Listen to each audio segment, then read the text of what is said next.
Imagine, for a moment, the heavy velvet curtains of a London drawing room in 1850. The air is thick with the scent of coal smoke, expensive floral perfumes, and perhaps underneath it all the faint, lingering reality of a city struggling to catch up with its own rapid expansion. We often look back at the Victorian era through a lens of rigid morality, intricate fashion, and industrial triumph. We see the stiff collars, the elaborate gowns, and the architecture that defined an empire. Yet there is a fundamental human experience that history often leaves at the edge of the frame, the quiet, intimate, and surprisingly complex struggle to be clean. How did a Victorian gentleman prepare himself for a day of business in the city? How did a woman of the middle class ensure her household met the ever-rising, yet poorly understood standards of propriety? Before the widespread luxury of indoor plumbing, before the automatic flow of hot water from a tap, the act of bathing was not merely a physical necessity. It was a ritual, a chore, a status symbol, and for many a deeply complicated endeavour. In this series, we are not looking at hygiene through the clinical eyes of modern science, but rather through the shifting perceptions of the 19th century mind. We will walk through the drafty bedrooms of manor houses, climb the narrow stairs of urban tenements, and examine the pages of household manuals that dictated the proper way to scrub a floor or wash a face. We will see how scientific discovery, architectural innovation, and social pressure slowly transformed the very meaning of purity. We invite you to step into the 1800s, a time when a simple bar of soap was an object of careful consideration, and a copper bathtub was the pinnacle of domestic ambition. This is a journey through the changing rhythms of daily life, where every drop of water told a story of class, convenience, and the relentless march toward modernity. The channel Sleepy History with Benedict is a storytelling platform created for entertainment, inspiration, education, and the promotion of positive emotional values. To understand the Victorian approach to hygiene, one must first understand the landscape of water itself. In the early 19th century, water was not an invisible utility. It was a physical weight carried in pails, pumped from communal wells, or delivered by merchants who sold it by the bucket. For the vast majority of Londoners, the concept of a bathroom did not exist in the way we envision it today. There was no dedicated room with porcelain fixtures and gleaming chrome taps. Instead, the bathroom was a temporary transient space, a canvas folding tub placed before the fireplace, or perhaps a simple ceramic basin set upon a washstand in the corner of a bedroom. Consider the contrast.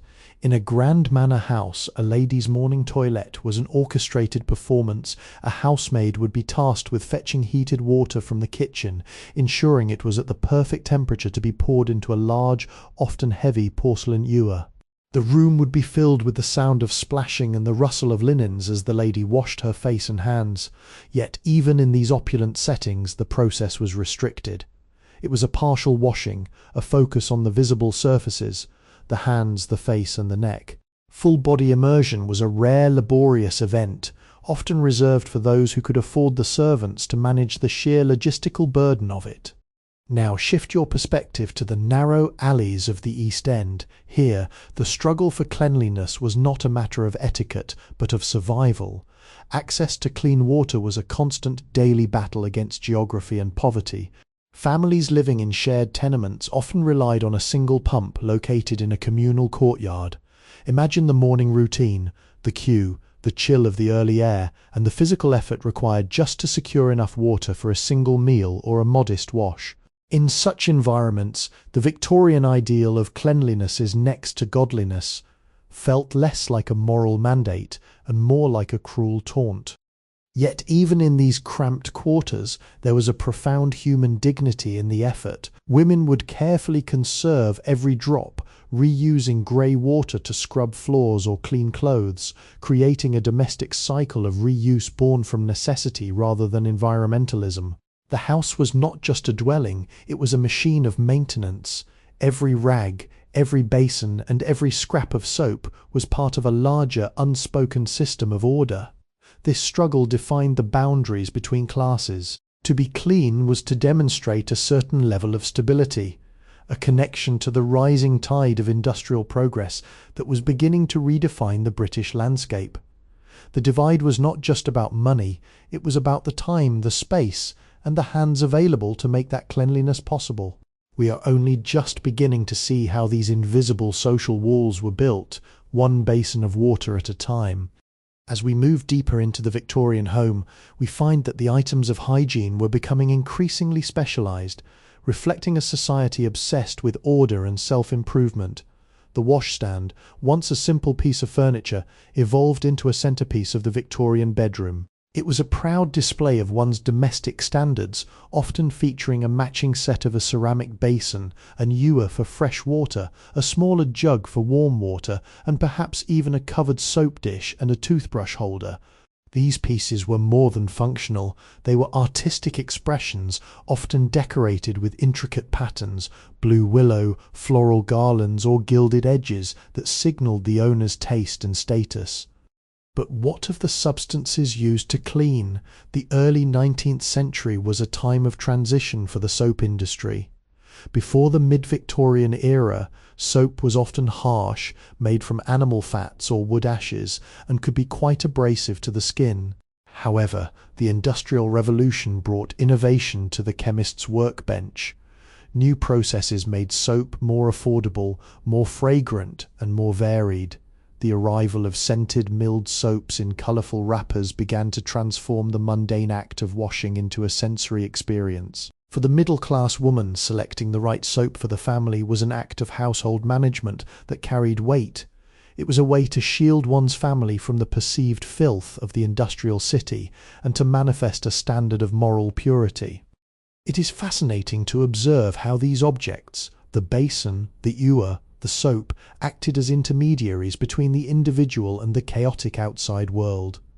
The Victorian home was a sanctuary, and the ritual of the morning wash was the barrier that protected that sanctuary. Every scrub of the face, every careful rinse of the hands, was a symbolic purging of the soot and coal dust that blanketed the streets of London. There was a burgeoning awareness that the environment one lived in was changing, and that through these small repetitive acts of cleaning, one could exert some modicum of control over their health and their social standing. Yet, as we look closer at these rituals, we see the limitations of the era. Despite the proliferation of beautiful washstands and the availability of better soaps, the fundamental challenge remained: the lack of infrastructure. No amount of fine soap could compensate for the fact that hot water had to be carried, bucket by bucket, up 3 flights of stairs. The Victorian household was a place of immense physical exertion, hidden behind the veneer of domestic grace. The effort required to keep a home and a body in a state of proper cleanliness was a secret labour performed almost entirely by the women of the household, whether they were the mistresses ensuring the standards were met, or the servants whose muscles ached from the constant fetching and carrying. It was here, in the quiet, damp spaces of the bedroom, that the true character of the Victorian age was forged, not in the halls of Parliament, but in the steam and suds of the morning routine. As the century progressed, the architecture of the British home began to bend under the weight of new expectations. The Victorian period was not static, it was a race toward efficiency and refinement. Architects and builders, influenced by the burgeoning field of sanitary science, began to rethink the layout of the English villa and the urban terrace. The idea of the bathroom, a room dedicated solely to the act of bathing, began to emerge as a radical yet increasingly desired concept. It was no longer enough to wash in a bedroom.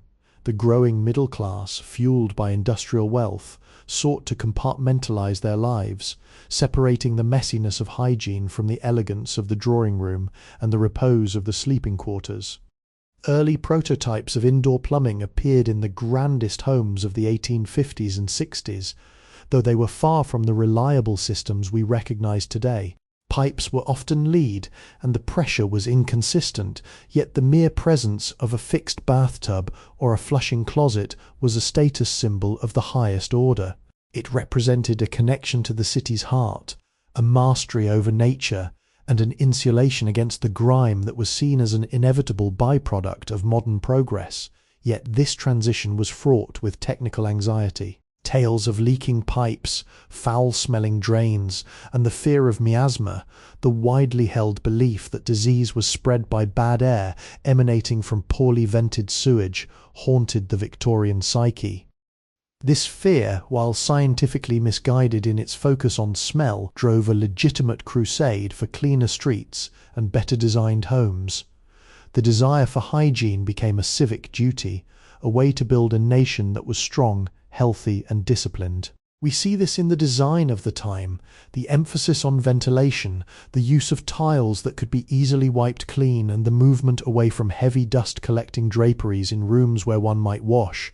It was a holistic shift in the Victorian worldview. Cleanliness was becoming synonymous with moral clarity. A tidy room, they believed, fostered a tidy mind, and a sanitary home was the bedrock of a stable society. It is in this context of shifting architecture that we find the heart of the Victorian experience, a constant, sometimes frantic, effort to refine the self and the space one inhabited. They were laying the literal and metaphorical pipes for the modern world, grappling with the complexities of water management and sanitation in an era that was changing faster than the tools they had to manage it. This was an age of experimentation, where the comfort of a warm, private bath was a dream that slowly, laboriously became a reality. All stories on this channel, Sleepy History with Benedict, are fictional, thoughtfully crafted around historical themes and inspired by real events, figures and periods reimagined for engaging storytelling.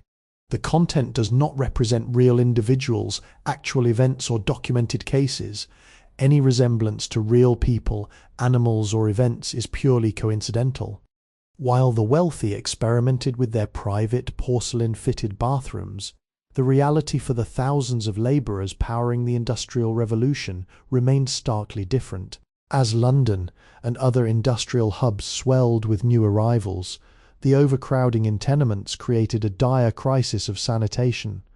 The streets were narrow, the air was heavy with coal soot, and the concept of a private wash was a luxury few could afford. Yet this era also birthed a movement of profound social consciousness.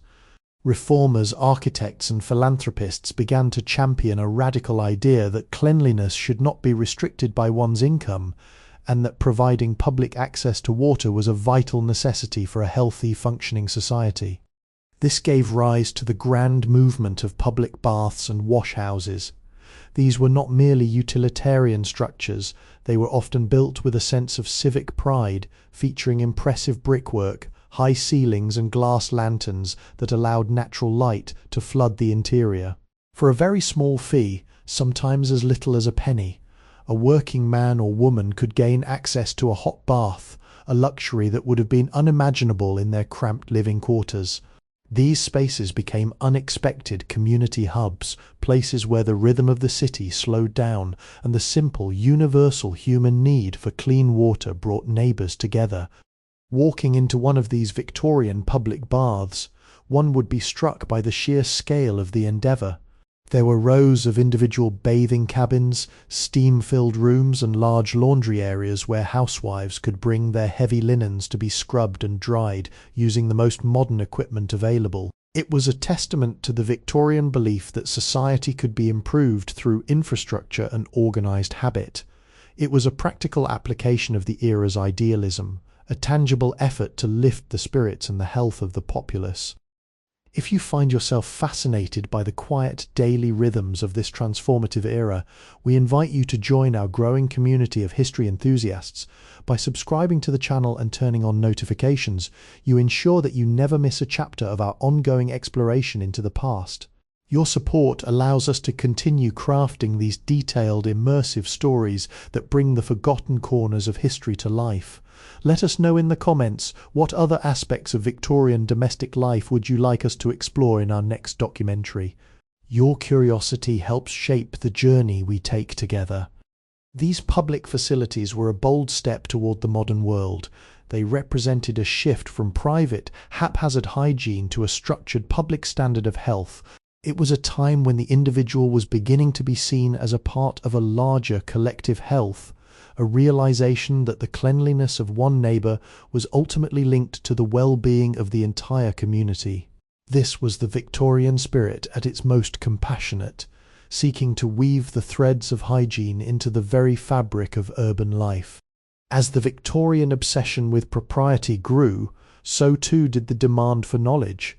The 19th century witnessed a publishing explosion that targeted the heart of the domestic sphere, the woman of the house. Household manuals, magazines, and weekly guides began to fill the shelves of middle-class homes, offering detailed instructions on everything from managing the servants to the delicate art of maintaining a pristine washstand. It was an era that loved a list, and no task was too small to be governed by a set of rules.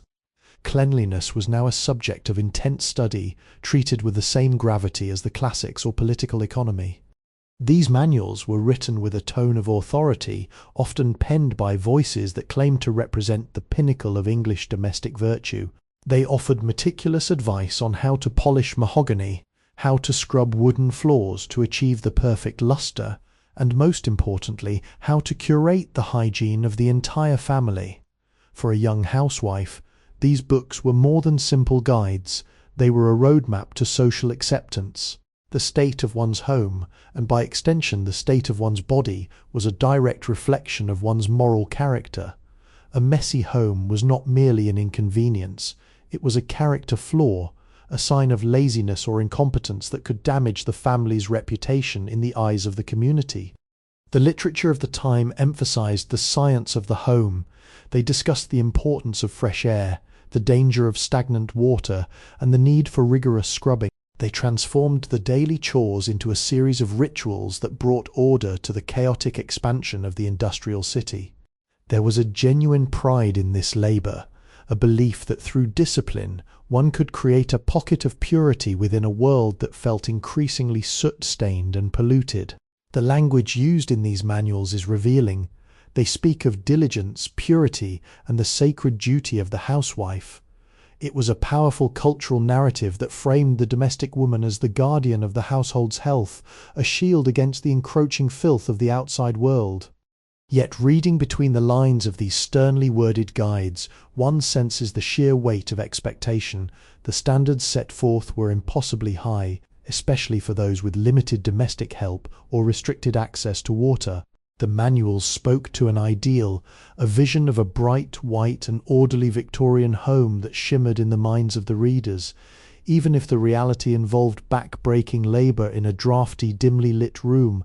It was this gap between the written ideal and the lived reality that defined the Victorian experience.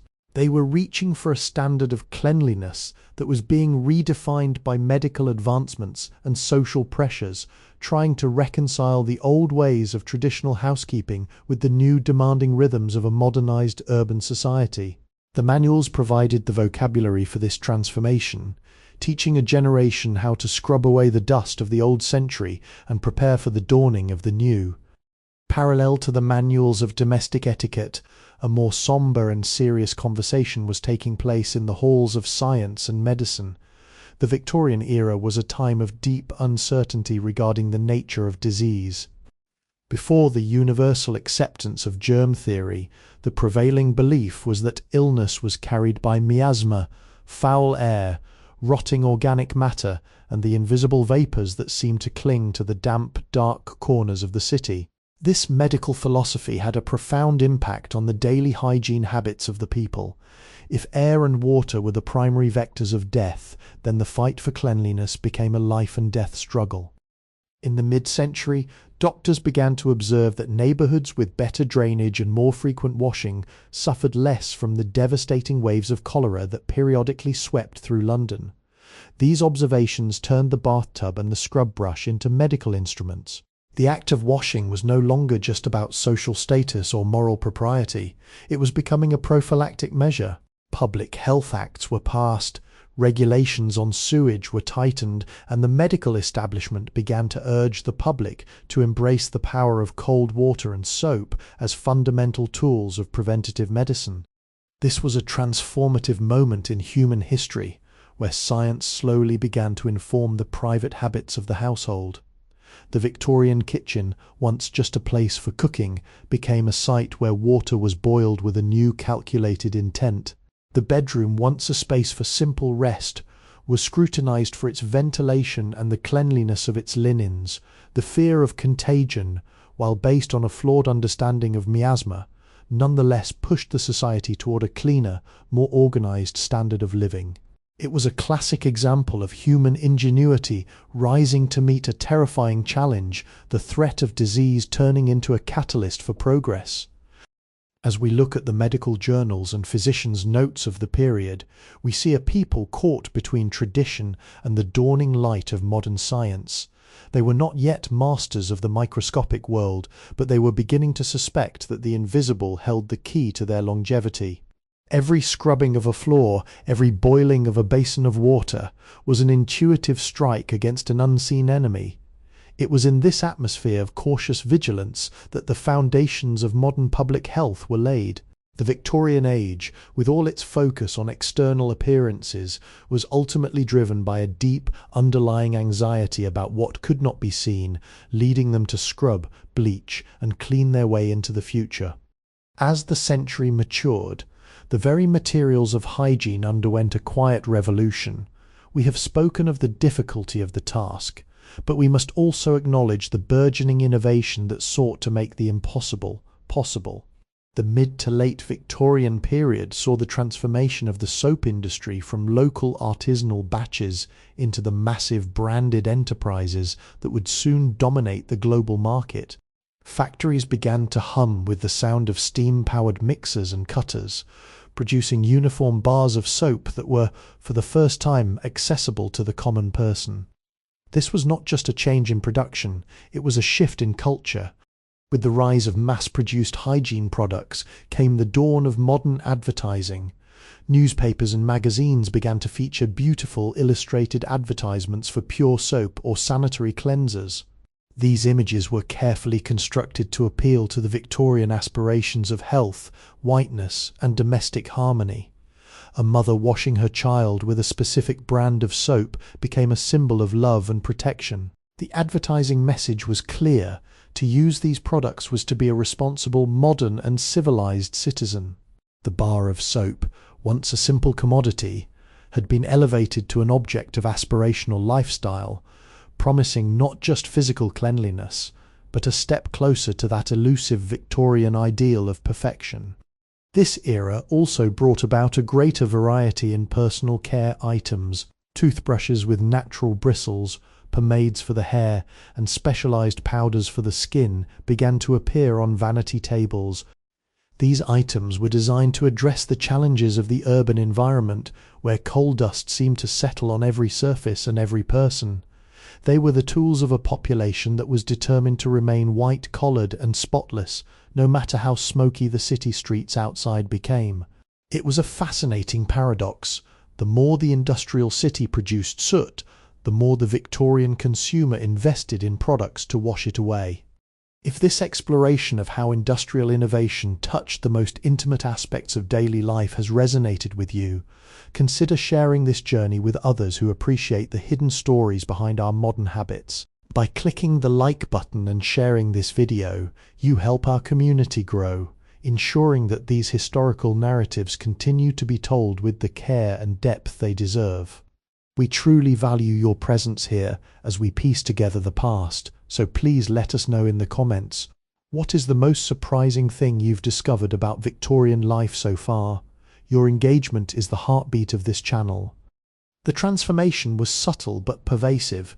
It was an evolution of the self through the act of consumption. As the shelves of the chemist's shop filled with an array of new elixirs and soaps, the average Victorian was subtly taught that their well-being was something they could and should purchase. This was the birth of the personal hygiene industry, as we recognize it today, grounded in the belief that cleanliness is an achievable goal, provided you have the right tools and the right information. It was an era that dared to believe in a world made brighter, one bar of soap at a time. In the Victorian consciousness, the divide between the clean and the unclean was far more than a matter of physical hygiene. It was a profound moral demarcation. A person's appearance was read as a map of their character. To be dirty was to be perceived as lazy, dissolute, or morally bankrupt. Conversely, the ability to present a clean, pressed, and spotless exterior was a hallmark of respectability, a silent signal that one possessed the discipline to master their own environment. This cultural imperative placed an immense, often invisible, pressure on every individual, especially those who stood on the fringes of the middle class, desperate to climb the social ladder.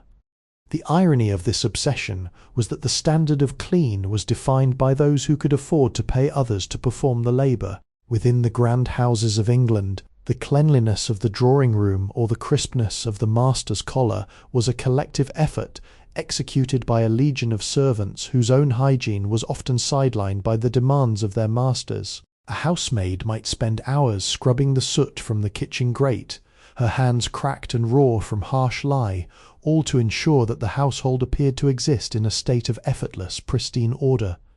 It was a cycle of labour where the visibility of one's cleanliness was bought at the expense of another's exhaustion. This moral weight attached to hygiene permeated every aspect of social life.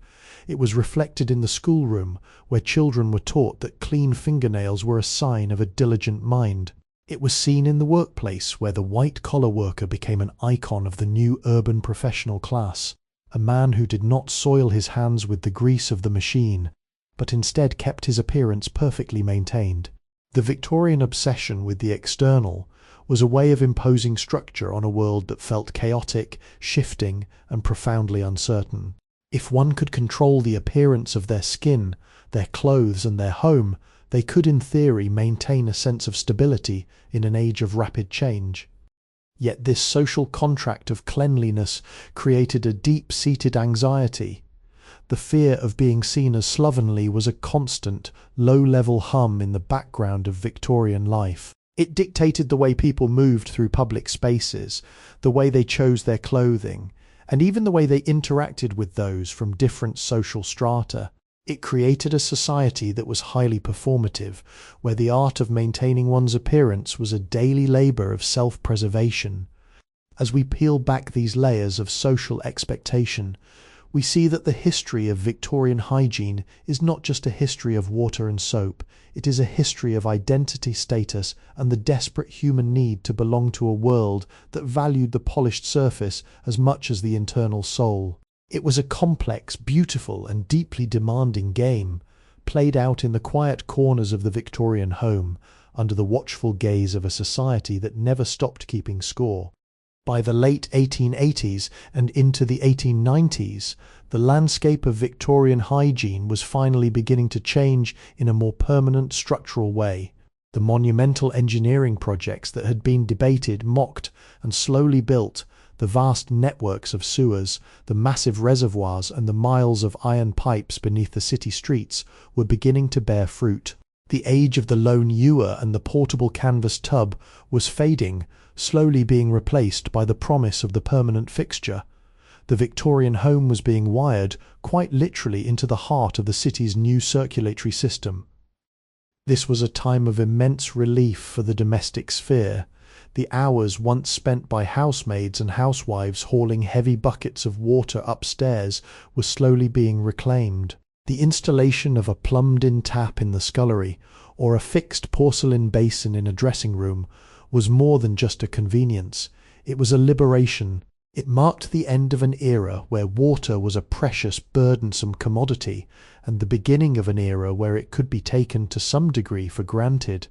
The Victorian dream of a sanitary, orderly, and efficient household was finally within reach, though it remained, for many, a luxury still tied to the upper and middle rungs of the social ladder. As we reach this point in our narrative, it is clear that the Victorian struggle for cleanliness was essentially a struggle for the future. They were the architects of our modern domestic life, constantly testing, failing, and adapting as they moved toward a world that prioritized hygiene as a cornerstone of civilized living. The grit, the soot, and the hard labor of the earlier decades had not been in vain. They were the necessary costs of building the infrastructure of modernity. The Victorian home, with all its rigid etiquette and its secret steam-filled rooms, was the crucible in which our own modern habits were formed. Before we move toward our conclusion, we invite you to reflect on your own daily rituals. How much of your morning routine is a direct descendant of these Victorian innovations? If you have enjoyed this deep dive into the historical shifts of domestic life, please consider subscribing to the channel. Your support is the foundation that allows us to continue these meticulously researched explorations into the forgotten histories of our everyday lives. Do you have a favorite historical period or a specific aspect of domestic history you would like to see us unravel next? Share your thoughts in the comments below. We read every one, and your voice truly helps us chart the course for our future documentaries. The transformation was nearing completion. The Victorian house was no longer just a dwelling, it was a sophisticated machine designed to protect its inhabitants from the outside world and to nurture their well-being through the quiet, consistent application of soap, water and order. It was a remarkable achievement built on the backs of countless individuals who sought, in their own small way, to make the world a cleaner, safer and more refined place to live. As we look back across the span of the 19th century, we see that the history of Victorian hygiene is, at its heart, a story of human resilience and the constant pursuit of refinement. From the cold, damp mornings of the 1830s, where a basin of water was a luxury, to the gas-lit, plumbed homes of the 1890s, the Victorian people transformed not just their houses, but their own identity. They navigated the tension between traditional habits and the relentless mechanical march of progress. They lived in a world where the soot of industry was always present, yet they fought back with a singular stubborn devotion to cleanliness that redefined what it meant to live well. It is easy from our modern vantage point to see only the rigid social rules or the technical imperfections of their era. Yet, if we listen closely to the whispers of the past, we hear something more profound. We hear the voices of the people who carried the buckets, the voices of the reformers who dreamed of a cleaner city for all, and the voices of the families who found comfort in the simple, repetitive rituals of their morning wash. They were building something that would outlast them, a standard of health, a structure of home, and a legacy of domestic order that we still rely on today. The Victorian era was a bridge. It spanned the gap between a world of localized manual labor and a future of interconnected, automated convenience.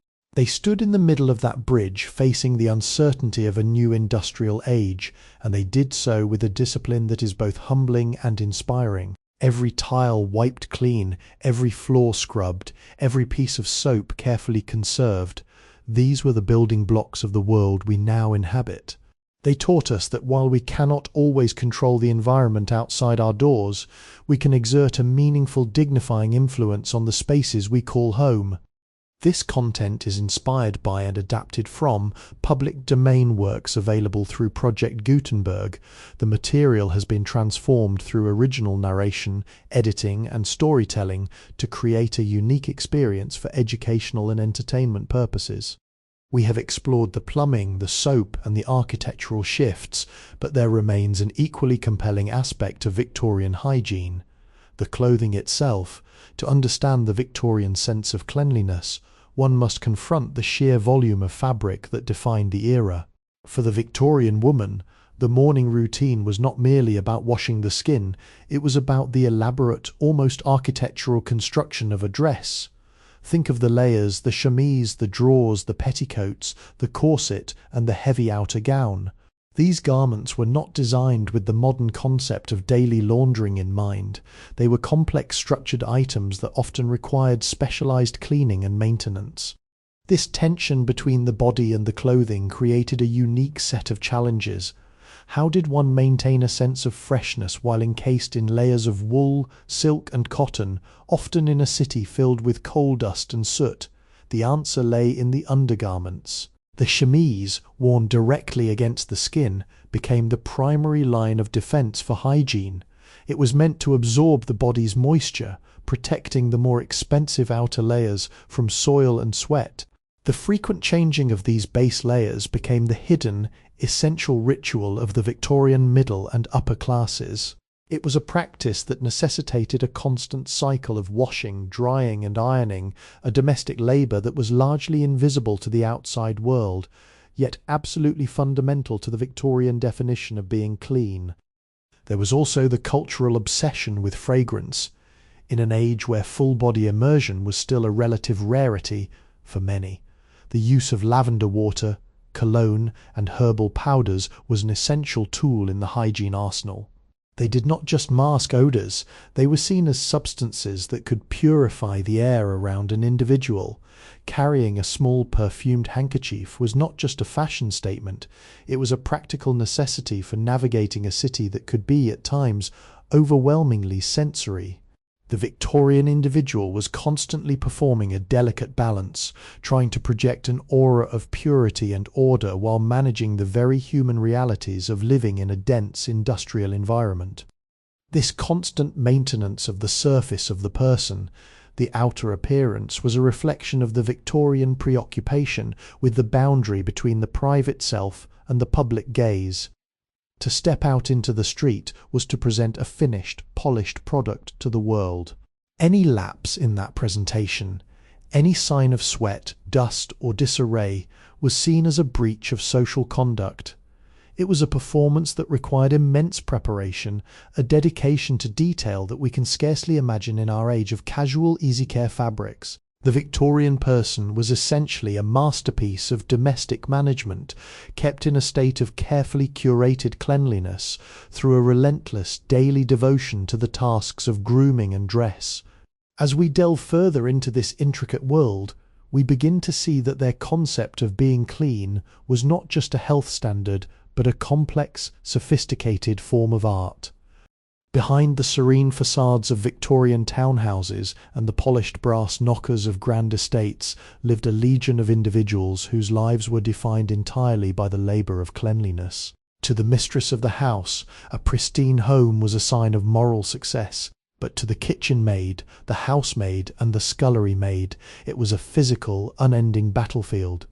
The history of Victorian hygiene is, in many ways, the history of this domestic workforce. They were the ones who rose before dawn, while the city was still blanketed in fog, to light the kitchen fires, fetch the water and begin the endless cycle of scrubbing that kept the Victorian dream of purity alive. Consider the reality of the Victorian scullery maid, often the youngest and lowest-ranked servant in the house. Her day was spent in the damp, dark basement, surrounded by mountains of dirty pots, pans and linens. She dealt with the heavy lifting, the literal weight of the water that had to be hauled from the pump or the rising cistern to the bedrooms upstairs.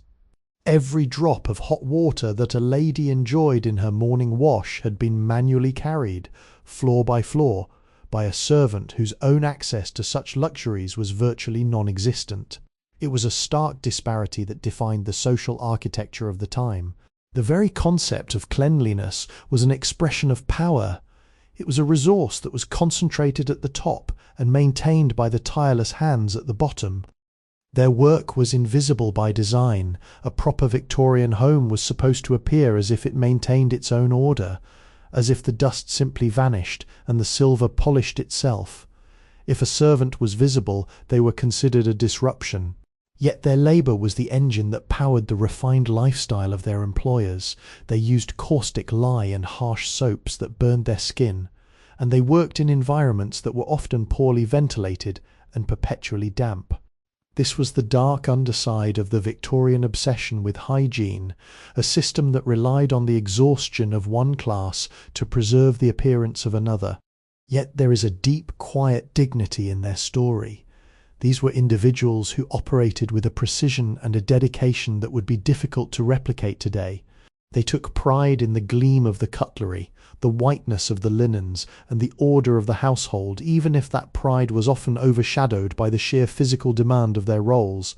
They were the true custodians of the Victorian home, the silent guardians who stood between the encroaching grime of the industrial world and the curated, idealized sanctuary of the Victorian interior. As we reflect on the domestic life of the 19th century, we must acknowledge their essential role. Without them, the Victorian standard of cleanliness would have been an impossibility. Their story is a reminder that behind every historical ideal lies the human cost, and that the history of progress is always deeply intertwined with the history of those who did the work. While the Victorian domestic sphere was often viewed through the lens of feminine management, the masculine world of grooming had its own distinct rituals and social landscapes. For the Victorian gentleman, the act of maintaining a clean-shaven face or a meticulously groomed moustache was more than just a matter of hygiene. It was a public declaration of identity and standing. The barber shop or the gentleman's dressing room served as a vital social anchor, a space where men could retreat from the stresses of business and politics to participate in the ancient rhythmic ritual of the morning shave. This was a time when the straight razor was the tool of choice, and the skill required to wield it without incident was a mark of true craftsmanship. To sit in a barber's chair was to surrender oneself to a professional, a moment of stillness in an increasingly frantic, industrialized world. These shops were more than just places to be groomed. They were hubs of information, where news was exchanged, debates were held, and the social hierarchy was reinforced. A man's appearance, his polished boots, his stiff collar, and his perfectly trimmed beard was his calling card in the competitive arena of Victorian London. It was a visual language that said without a word that he was a man of discipline, success, and social responsibility. But beyond the barber shop, the private grooming habits of men were also changing. The introduction of better quality shaving soaps, specialized brushes, and even the early versions of aftershave lotions began to transform the morning wash into a more sophisticated experience. The Victorian gentleman was expected to be fresh, a quality that was intrinsically linked to his moral and professional reliability. The smell of high-quality soap and a hint of bay rum or lavender were considered the mark of a man who held his life and his reputation in order. It was a fascinating manifestation of the Victorian drive to codify and optimize every aspect of life, turning even the most mundane daily acts into a refined science of self-presentation. Even among the working-class men who did not have the luxury of frequenting a high-end barber, the ritual remained, albeit in a more rugged form. A man would take pride in his razor, sharpening it with care, using the basic soap he had available, and standing before a small cracked mirror with a focus that bordered on the meditative. To be clean was a universal aspiration, a way to hold on to a sense of self-respect in a city that often threatened to grind that self-respect down with its soot and its demands. Whether in the grand clubs of Pall Mall or the narrow rooms of an industrial tenement, the morning ritual of washing and grooming was a shared thread, a silent acknowledgement that beneath the costume of one's social class there was a shared human need for order, for clarity, and for the simple, refreshing touch of clean water. It was this focus on the individual, on the maintenance of the self, that helped to anchor the Victorian man amidst the shifting tides of his rapidly modernizing world. In our pursuit of understanding the Victorian commitment to cleanliness, we must pause to consider the fascinating and sometimes perilous paths that curiosity took them down. It was an era of intense scientific experimentation, yet the foundations of what we now call chemistry and biology were still being poured. This left a vacuum, a space where folk wisdom, desperate invention, and burgeoning science collided. Consequently, the Victorian quest for purity occasionally led to methods that seem, to our modern eyes, utterly contradictory. They were, in the most literal sense, trying to scrub their way into a healthier existence, often utilizing ingredients that we would now treat with extreme caution. Consider the Victorian vanity table, laden with powders, creams, and lotions. The promise was always the same, a clear, bright complexion that radiated health, yet the ingredients used to achieve this glow were often derived from substances that today's scientists would label as hazardous. The use of certain metals and chemicals in soaps and face powders was common, driven by the belief that these substances had astringent and purifying properties. They did not have the diagnostic tools to understand the long-term impact of these ingredients. They only saw the immediate result, a surface that looked temporarily brightened or, in their eyes, cleaner and more refined. It was a testament to the era's relentless desire to perfect the human form. Furthermore, there was a prevalent belief in the concept of cutaneous perspiration, the idea that the skin was a vast, breathing organ that required constant stimulation to purge the body of impurities. This led to a variety of unique bathing additives and skin treatments. People would add various minerals, salts, and even botanical infusions to their water, convinced that they were drawing out the toxins of the city. It was a physical manifestation of their anxiety about the environment. They felt the invisible weight of the industrial world pressing in on them, and they believed that by properly treating the skin, they could create an impermeable barrier against the sickness and moral decay they associated with the soot-stained streets. It is a profound realization that their hygiene was often a form of psychological armor. They were living through a period of unprecedented change, where the old agrarian ways of life were being rapidly replaced by the dense, unpredictable rhythms of the industrial metropolis. In this context, the obsession with soap, the application of complex powders, and the rigorous attention to the state of one's skin were ways of reclaiming agency. Every time they engaged in these rituals, they were asserting their own order on a world that felt increasingly chaotic. While some of their methods might have been misguided or even harmful, the impulse behind them was deeply human. The desire to feel protected, to present a vision of health to the world, and to keep the encroaching darkness of the industrial age at bay. They were pioneers in the science of self-care, learning through trial and error, and in doing so they paved the way for the more evidence-based, safer practices that we take for granted today. As the 19th century marched toward its conclusion, the very pulse of time began to beat to the rhythm of the machine. The Victorian world was being bound together by the railway and the telegraph, and with this came a new, almost frantic obsession with punctuality. The fluidity of rural time, where the day was dictated by the sun and the seasons, had been replaced by the rigid, ticking precision of the industrial clock. This transformation had a profound and often overlooked impact on the daily hygiene of the average person. Personal cleanliness, once a task performed when circumstances allowed, was now being shoehorned into the relentless schedule of the modern workday. Consider the morning of a London clerk or a factory worker. Time was a finite, precious commodity, measured in minutes that could be the difference between steady employment and the abyss of poverty. The morning wash became a highly optimized affair. It was no longer a moment of idle reflection, but a rapid, calculated series of movements: wash the face, brush the teeth, dress and depart, all executed with an eye on the clock. The household manuals, which once offered leisurely advice on the art of the bath, began to focus more on expediency and efficiency.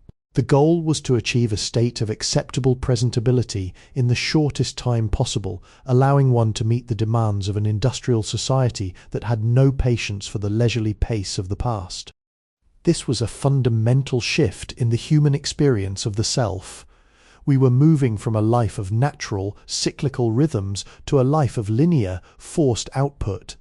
For many, the bathroom or the washstand became the first place where this conflict between the human body and the mechanical schedule played out.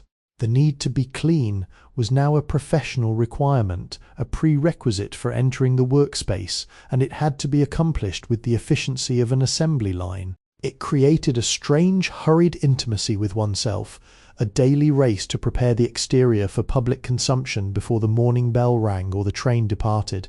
Yet even in this hurried environment, there remained a stubborn human desire to carve out a moment of respite, despite the pressure of the clock. The ritual of washing maintained its status as a private meditative act. It was the one moment in the day when the individual was truly alone, free from the gaze of the public or the demands of the employer. Even for the busiest clerk, those few minutes before a mirror were a brief, essential sanctuary.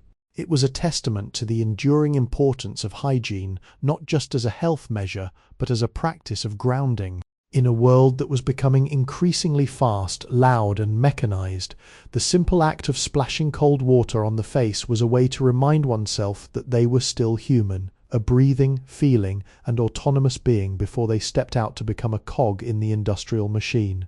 We were learning to navigate the dual reality of modern life, the need to be efficient and the need to be ourselves, balancing the ticking of the clock against the quiet, timeless requirements of the body.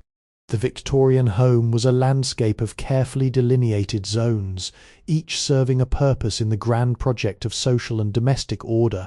As the century drew toward its close, the evolution of the bathroom began to reflect a profound shift in the psychological life of the English family, the arrival of true, uncompromising privacy. In earlier centuries, the home was a more fluid, communal space.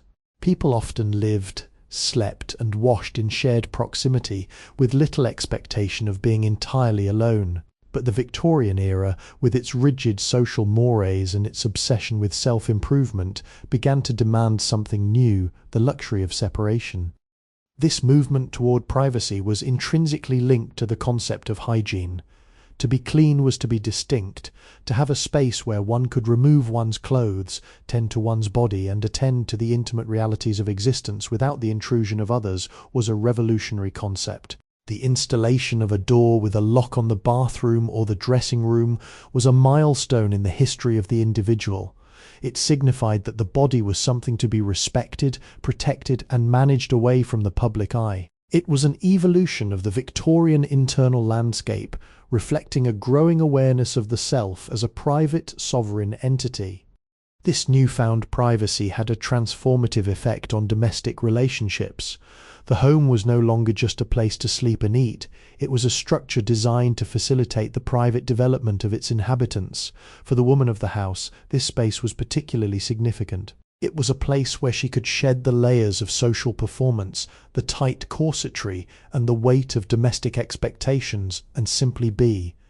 It was a space where the rigid etiquette of the drawing room could be left at the door, and the raw, quiet truth of the human experience could breathe. The bathroom became the most intimate room in the house, a sanctuary of water and solitude. Yet this shift toward privacy also created new social boundaries. To enter someone else's private space, especially the washroom, was considered a profound violation of manners. These walls, both literal and metaphorical, were meant to protect the dignity of the family. The Victorian obsession with maintaining these boundaries was an attempt to keep the messiness of human life at bay, the biological, the primal, and the unpredictable.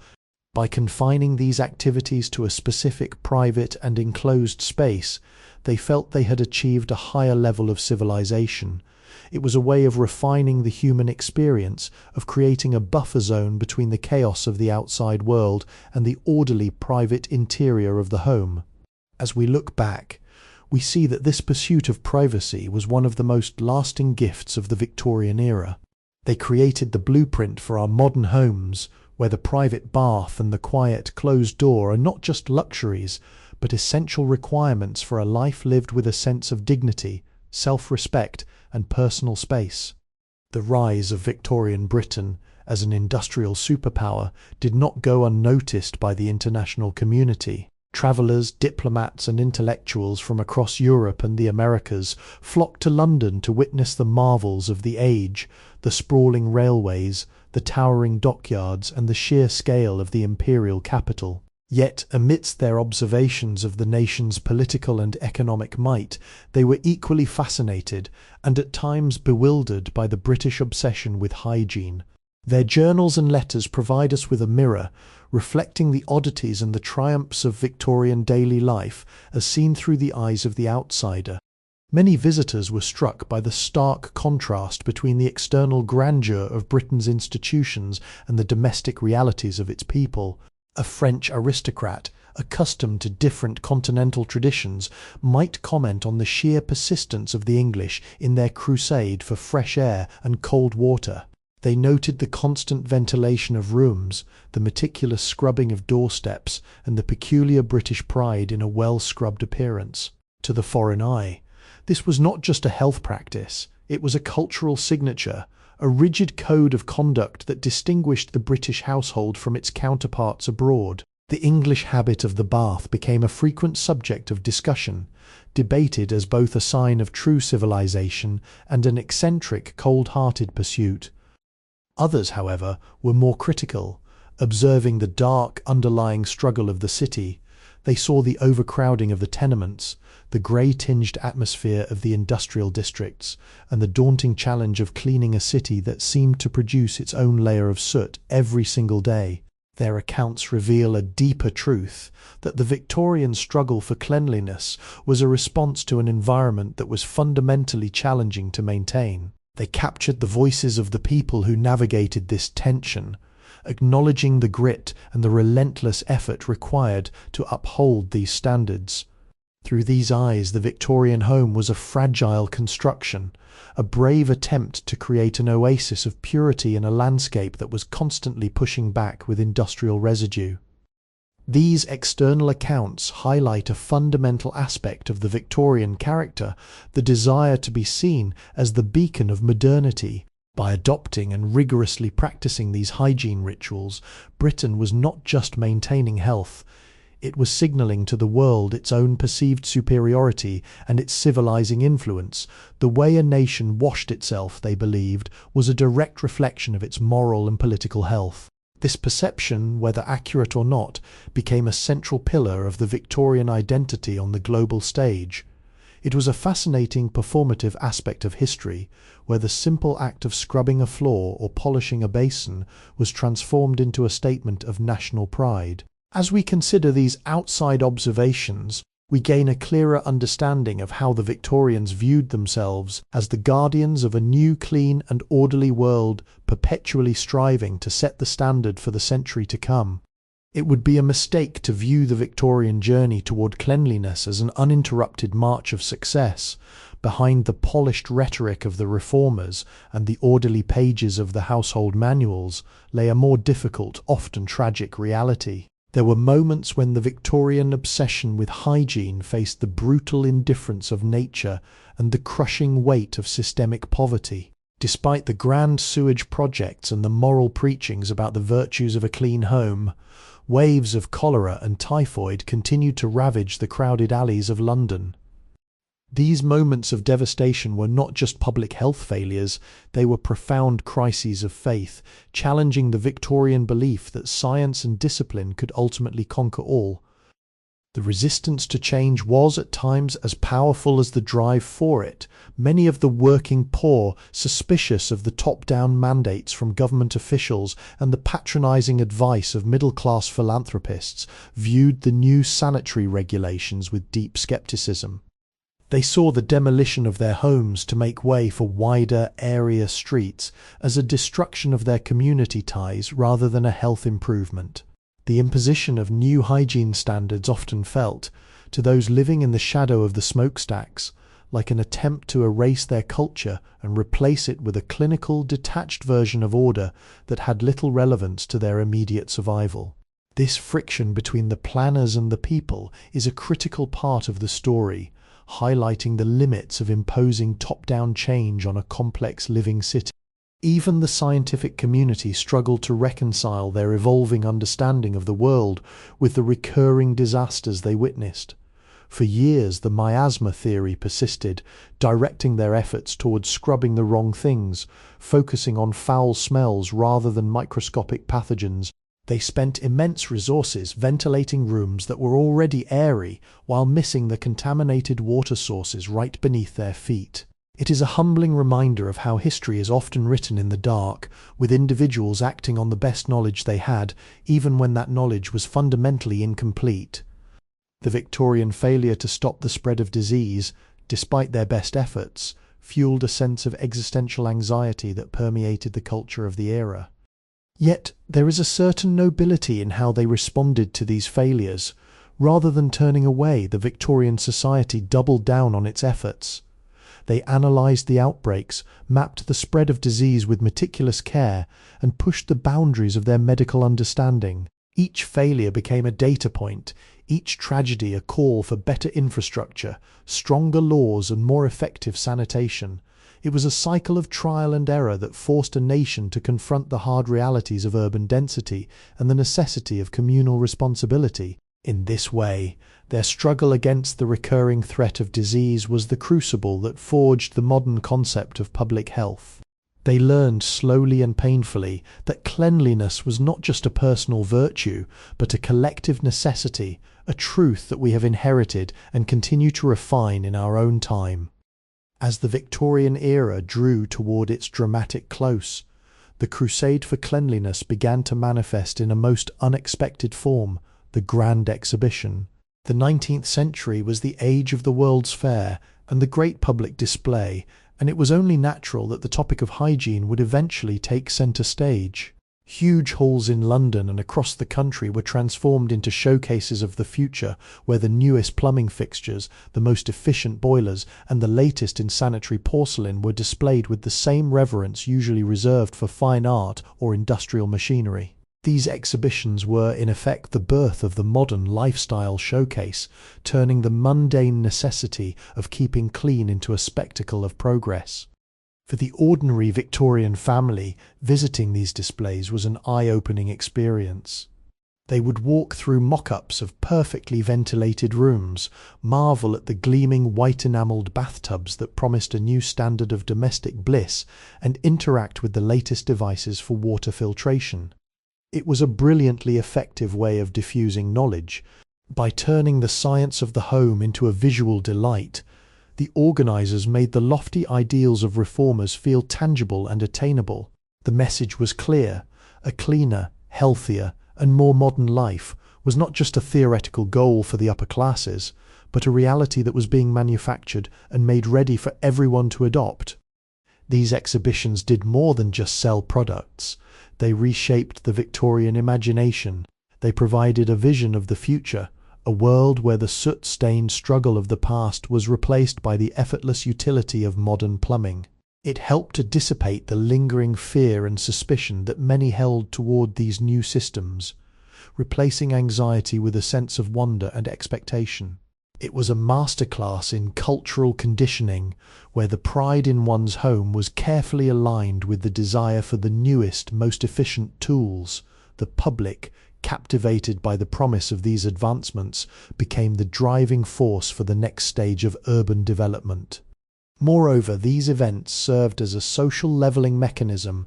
While the exhibits were, of course, designed to appeal to the aspirational, they nonetheless offered the working public a glimpse into a world that was becoming increasingly inclusive. It planted the seed that the comforts of modern hygiene were a right, not just a privilege.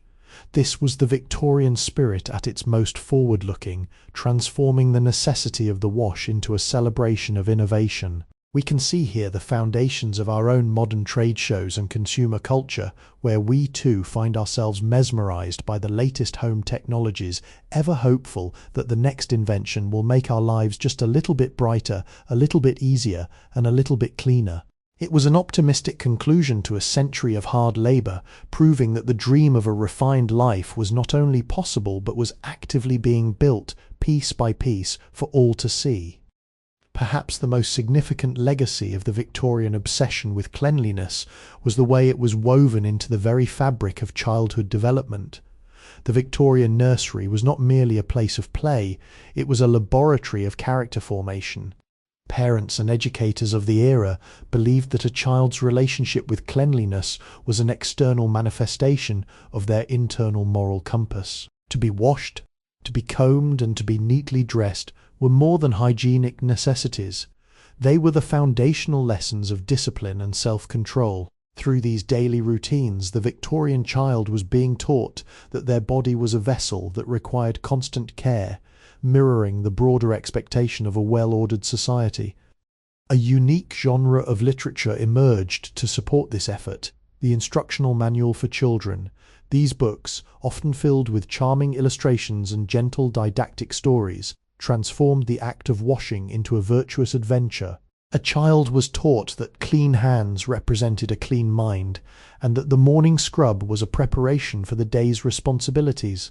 It was a subtle, persistent form of social conditioning. By linking the feeling of physical freshness to the praise of one's elders, children were conditioned to equate hygiene with belonging and worthiness.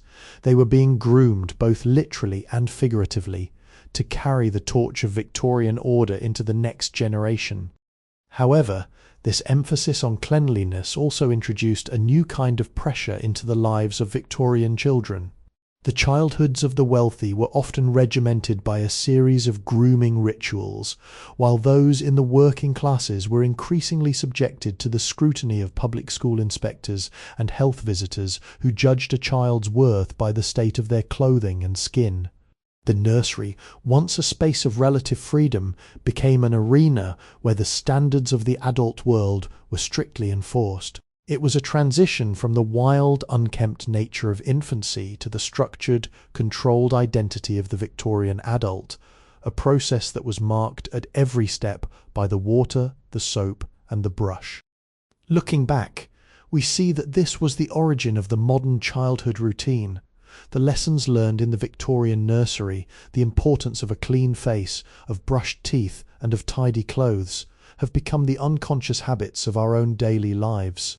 But beneath these routine acts, there was a deeper, more profound ambition to create a world where every individual was equipped with the tools to maintain their own dignity and health. It was a testament to the Victorian belief in the malleability of human nature.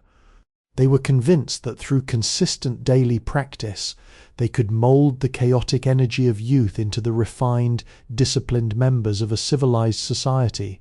It was an ambitious, deeply earnest project, one that highlights the Victorian capacity to see the potential for progress in the smallest details of life, beginning with the very first bath a child was given.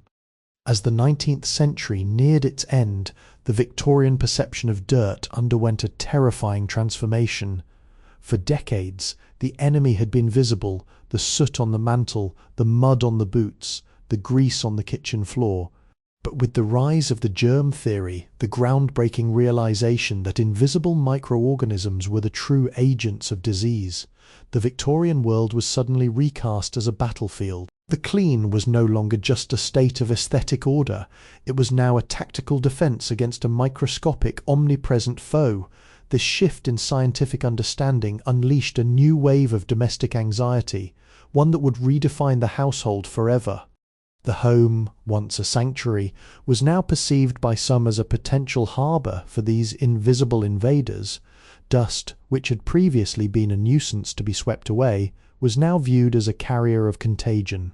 The Victorian pursuit of cleanliness became more aggressive, more clinical, and more systematic. A new lexicon of hygiene entered the household vocabulary: disinfection, antiseptic, and sterilisation.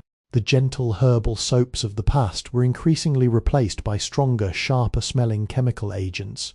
The goal was no longer merely to remove the grime, but to neutralize the unseen life that might be lurking within it. It was a moment in history where the domestic space became the primary frontier of public health. This new scientific awareness changed the design of the Victorian home itself. Surfaces that were once celebrated for their intricate decorative carving, which were now recognized as dust traps, began to fall out of favor. In their place came a preference for simpler, smoother lines and materials that were easier to scrub and disinfect. The ornate, heavy velvet curtains and elaborate Victorian knickknacks, once the symbols of domestic comfort, were increasingly scrutinized as potential vectors for disease. It was an aesthetic revolution born of a biological fear. The house was being stripped of its complexity to become a more functional, defensible machine against the microbial threat. Yet there is a fascinating irony in this evolution. As the Victorians became more terrified of the microscopic world, they also became more reliant on the products of industrial chemistry to keep it at bay. The very industry that had once blanketed the city in coal smoke was now providing the chemical weapons to fight the germs that the city had created. They were caught in an endless loop of innovation, constantly seeking stronger cleaners to combat the ever-present environment. This era of germ phobia was the precursor to our own modern obsession with sterile environments. It taught us to see the world not just as a physical space, but as a biological landscape, a realization that has permanently altered how we live, how we clean, and how we protect the sanctity of our homes. It was the moment the Victorian struggle for cleanliness evolved into the modern, evidence-based science of domestic protection.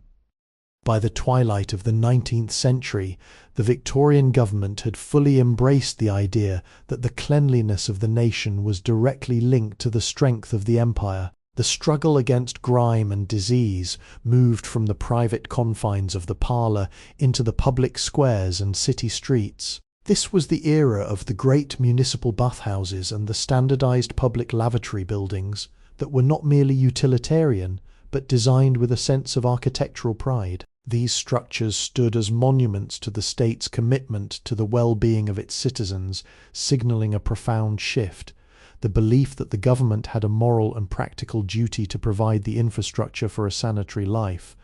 The construction of these public facilities was a massive undertaking that fundamentally altered the urban experience.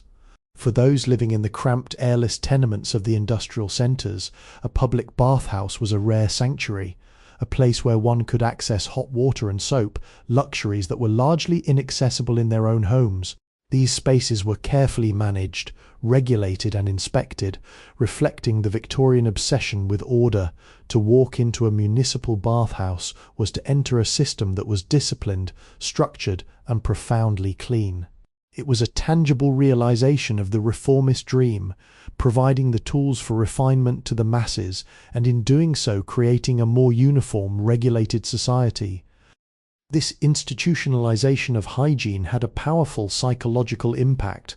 By standardizing the way people bathed and attended to their biological needs in public spaces, the state was essentially defining the parameters of civilized behavior. It created a shared social experience where citizens from all walks of life, though often separated by gender and class within the facilities, were participating in the same state-sanctioned rituals of cleanliness. It reinforced the idea that being clean was a requirement of citizenship, a quality that every individual, regardless of their background, was expected to uphold. The Victorian state was, in effect, shaping the modern citizen through the daily management of their physical body. Yet this development also sparked ongoing debate about the role of the state in private life. Critics questioned the reach of government regulation, fearing that the constant scrutiny and the intrusion into domestic habits represented a dangerous expansion of power. Was it the government's place to dictate how one lived, washed and maintained their home? These were the early fundamental questions about the balance between individual liberty and public health, questions that we continue to grapple with today. As we look at the legacy of these Victorian public works, we see the beginnings of the modern social contract. They proved that the health of the community is an interconnected web, and that the simple private act of washing oneself is in fact an essential contribution to the stability and prosperity of the entire nation. It was a visionary, if controversial, project that laid the groundwork for the infrastructure of modern life. As the 19th century finally surrendered to the dawn of the 20th, the Victorian crusade for cleanliness had achieved something far more lasting than the simple removal of soot. It had fundamentally rewired the human consciousness regarding the domestic environment. What began as a desperate, messy, and often contradictory struggle for survival in a soot-choked industrial landscape had crystallized into a core value of modern life. We had inherited not just the pipes, the sewers, and the porcelain fixtures, but an entire philosophy of existence that equates a clean space with a clean conscience. The Victorian era, with all its rigid etiquette and its secret, steam-filled rooms, had effectively scripted the modern narrative of what it means to live in a civilized manner. This transition was not merely a technological triumph, it was a cultural one. By the early 1900s, the idea that one's home should be a reflection of one's moral character, maintained through a consistent, disciplined application of effort, had become deeply ingrained in the societal psyche. The house had been transformed from a place of shelter into a vessel of self-expression and social signalling.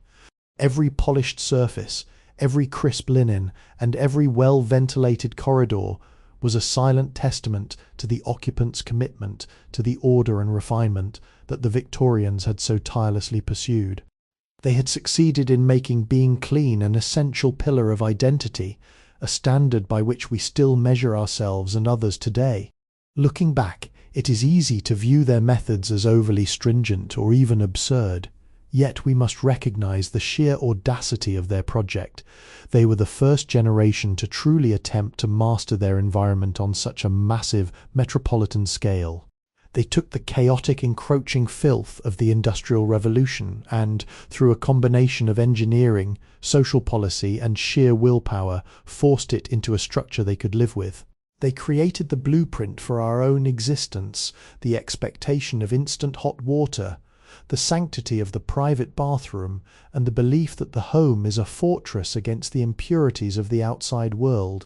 They were the architects of our modern comforts, and their legacy is written in every faucet we turn and every room we keep. As we conclude this exploration, we invite you to look around your own living space with fresh eyes. Consider the hidden history beneath your modern conveniences, the generations of labour, the shifting social theories, and the quiet, persistent struggle for order that led to the simple comfort of your daily life. The Victorian story was never just about washing, it was about the human endeavour to create dignity in an uncertain world. It was a bridge we all crossed to reach the modern age, and in understanding their trials, we gain a deeper appreciation for the simple, quiet privilege of a home that is our own. We have journeyed through the soot and the steam, the grand reforms and the intimate rituals, and in doing so we have uncovered the fascinating human heart of a history that still defines our everyday lives. The Victorian project of hygiene was never meant to remain within the borders of the British Isles. As the sun never set on the empire, so too did the standards of the British household travel across the globe, landing in the tropical heat of India, the rugged landscapes of the African colonies, and the burgeoning settlements of the Antipodes. The colonial administrator, the missionary, and the merchant carried with them not only their commerce and their laws, but also their porcelain basins, their obsession with ventilation, and their belief that cleanliness was the defining marker of an organized moral society. They sought to impose a Victorian template of order upon environments that were, in climate, culture, and ecology, radically different from the damp, cool grey of London.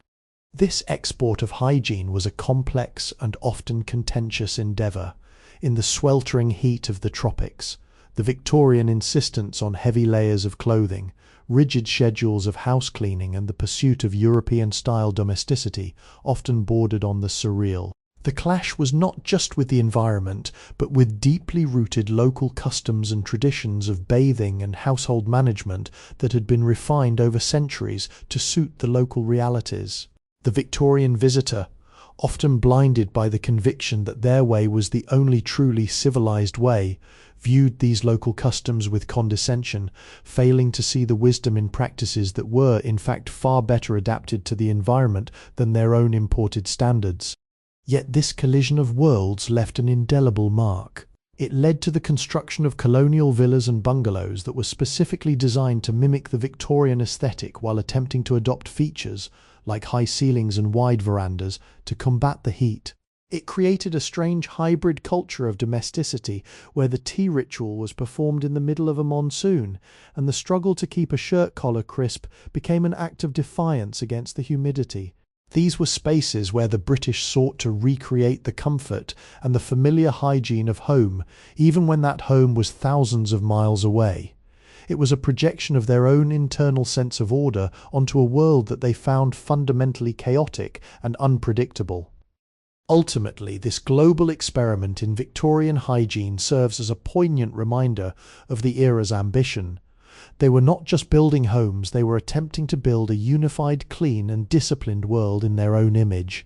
They believed that by spreading these practices, they were offering a form of enlightenment that would lift societies to a higher plane. While we now look back with a more critical lens, acknowledging the cultural arrogance that often fueled this mission, we must also recognize the profound impact it had on the global architecture of public health and domestic life. The story of Victorian hygiene, when viewed on this grand imperial scale, reveals a culture that was both immensely confident and deeply anxious, a nation that felt it had to constantly wash the world, lest it be swallowed by the disorder it perceived in every corner of the globe. The Victorian crusade for cleanliness was never purely secular. To understand the depth of their obsession, one must recognise the theological undercurrents that pulsed beneath the surface of daily life. In the Victorian mind, the boundary between the physical and the spiritual was porous, if not entirely illusory. A grime-stained face was frequently interpreted by the moralists of the day as a window into a soul burdened by vice, neglect, or sloth. Conversely, the deliberate cultivation of a pristine, orderly appearance was seen as an outward expression of an inward commitment to Christian virtues. Cleanliness, in this context, was not simply adjacent to godliness, it was its primary evidence. This moral architecture of hygiene gave rise to a powerful sense of mission among the Victorian middle and upper classes. Charity was often dispensed through the lens of sanitary education. Organisations and missions directed at the impoverished urban populations did not just provide food or shelter, they provided soap, washstands, and instruction on the right way to live. They viewed the cramped, dirty conditions of the working-class tenements as a moral failing that could be corrected through exposure to middle-class standards. The act of scrubbing a floor or whitening a collar became a pedagogical exercise, a training ground for the soul, intended to elevate the individual from their perceived state of degradation into the light of social and moral respectability. This intersection of hygiene and morality created a deeply influential, if often patronizing, dynamic in Victorian society. The clean living movement, supported by religious leaders and social reformers alike, promoted the idea that social mobility was accessible to those who mastered the self-discipline of hygiene. It promised that by keeping one's surroundings in a state of immaculate order, one could insulate themselves from the moral contagion of the industrial city. It was a philosophy of protection, a belief that by creating a pure, organized domestic sanctuary, one could preserve the integrity of the family unit against the perceived chaos of the modern world. Yet this focus on the moral necessity of cleanliness often obscured the structural, economic, and systemic causes of poverty. By framing filth as a moral deficit rather than a consequence of low wages, overcrowding, and lack of basic infrastructure, the Victorian reformers often placed the burden of salvation on the individual. It was a complex, contradictory legacy. While these efforts undeniably improved the health and living standards of countless people, they also codified a sense of shame that lasted for generations. To be dirty was to be judged, and to be clean was to be good. As we reflect on this, we see that the Victorian obsession with hygiene was, at its heart, an attempt to codify human dignity through the ritual of the wash. It was a powerful, if deeply biased, endeavour to manufacture a sense of grace in an increasingly industrial and impersonal world, leaving us with a modern cultural identity that still links our personal habits to our perceived moral worth. If the kitchen was the engine room of Victorian hygiene, the dressing room was its private theatre. Behind the closed doors of this intimate space, the Victorian individual navigated the complex intersection of fashion, modesty, and cleanliness. The wardrobe of the era was a labyrinth of layers, chemises, drawers, petticoats, corsets, and outer garments, each serving a specific social and functional purpose. To maintain a state of purity in such an elaborate costume required an almost militaristic level of organisation. The dressing room was where the body was inspected, prepared, and armoured against the social world, and it was here that the true reality of Victorian hygiene was lived out, layer by layer. The chemise worn closest to the skin was the most critical element of this hygiene system, because it was the first line of defence, absorbing sweat and oils throughout the day. It was the garment that demanded the most frequent washing. The sheer volume of white linen that had to be laundered, bleached, and starched is a testament to the labour-intensive nature of Victorian cleanliness. For the middle-class woman, the management of these linens was a daily, repetitive, and exhausting task. It was not enough for the visible parts of the dress to be fine. The hidden layers had to be impeccably white. This internal demand for cleanliness, unseen by the public eye, is perhaps the most profound indicator of how deep the Victorian commitment to purity went. It was a commitment to a standard that existed for the self, even when no one else would see it. This process of dressing was also a ritual of self-discipline. The act of donning a corset, with its rigid structure and demand for posture, enforced a physical order that mirrored the social order the Victorians cherished. To be dressed was to be constrained, composed and controlled. But there was also a private freedom in this routine, a moment of quiet before the public performance of the day. In the dressing room, the individual was the curator of their own image, deciding exactly how much of their true self would be presented to the world, and how much would be safely tucked away beneath the starched white defences of their undergarments. It was a daily act of psychological fortifying, a way to ensure that when one stepped out the front door, they were, in every sense, a representative of order. Yet we must acknowledge the sheer physical burden that these standards placed upon the individual, particularly women. The time, the energy, and the financial cost required to maintain such an extensive and immaculate wardrobe were staggering. It was a system that demanded constant attention, turning the body into a lifelong project of maintenance. As we look at the faded, preserved garments of the Victorian era, we are seeing more than just fashion.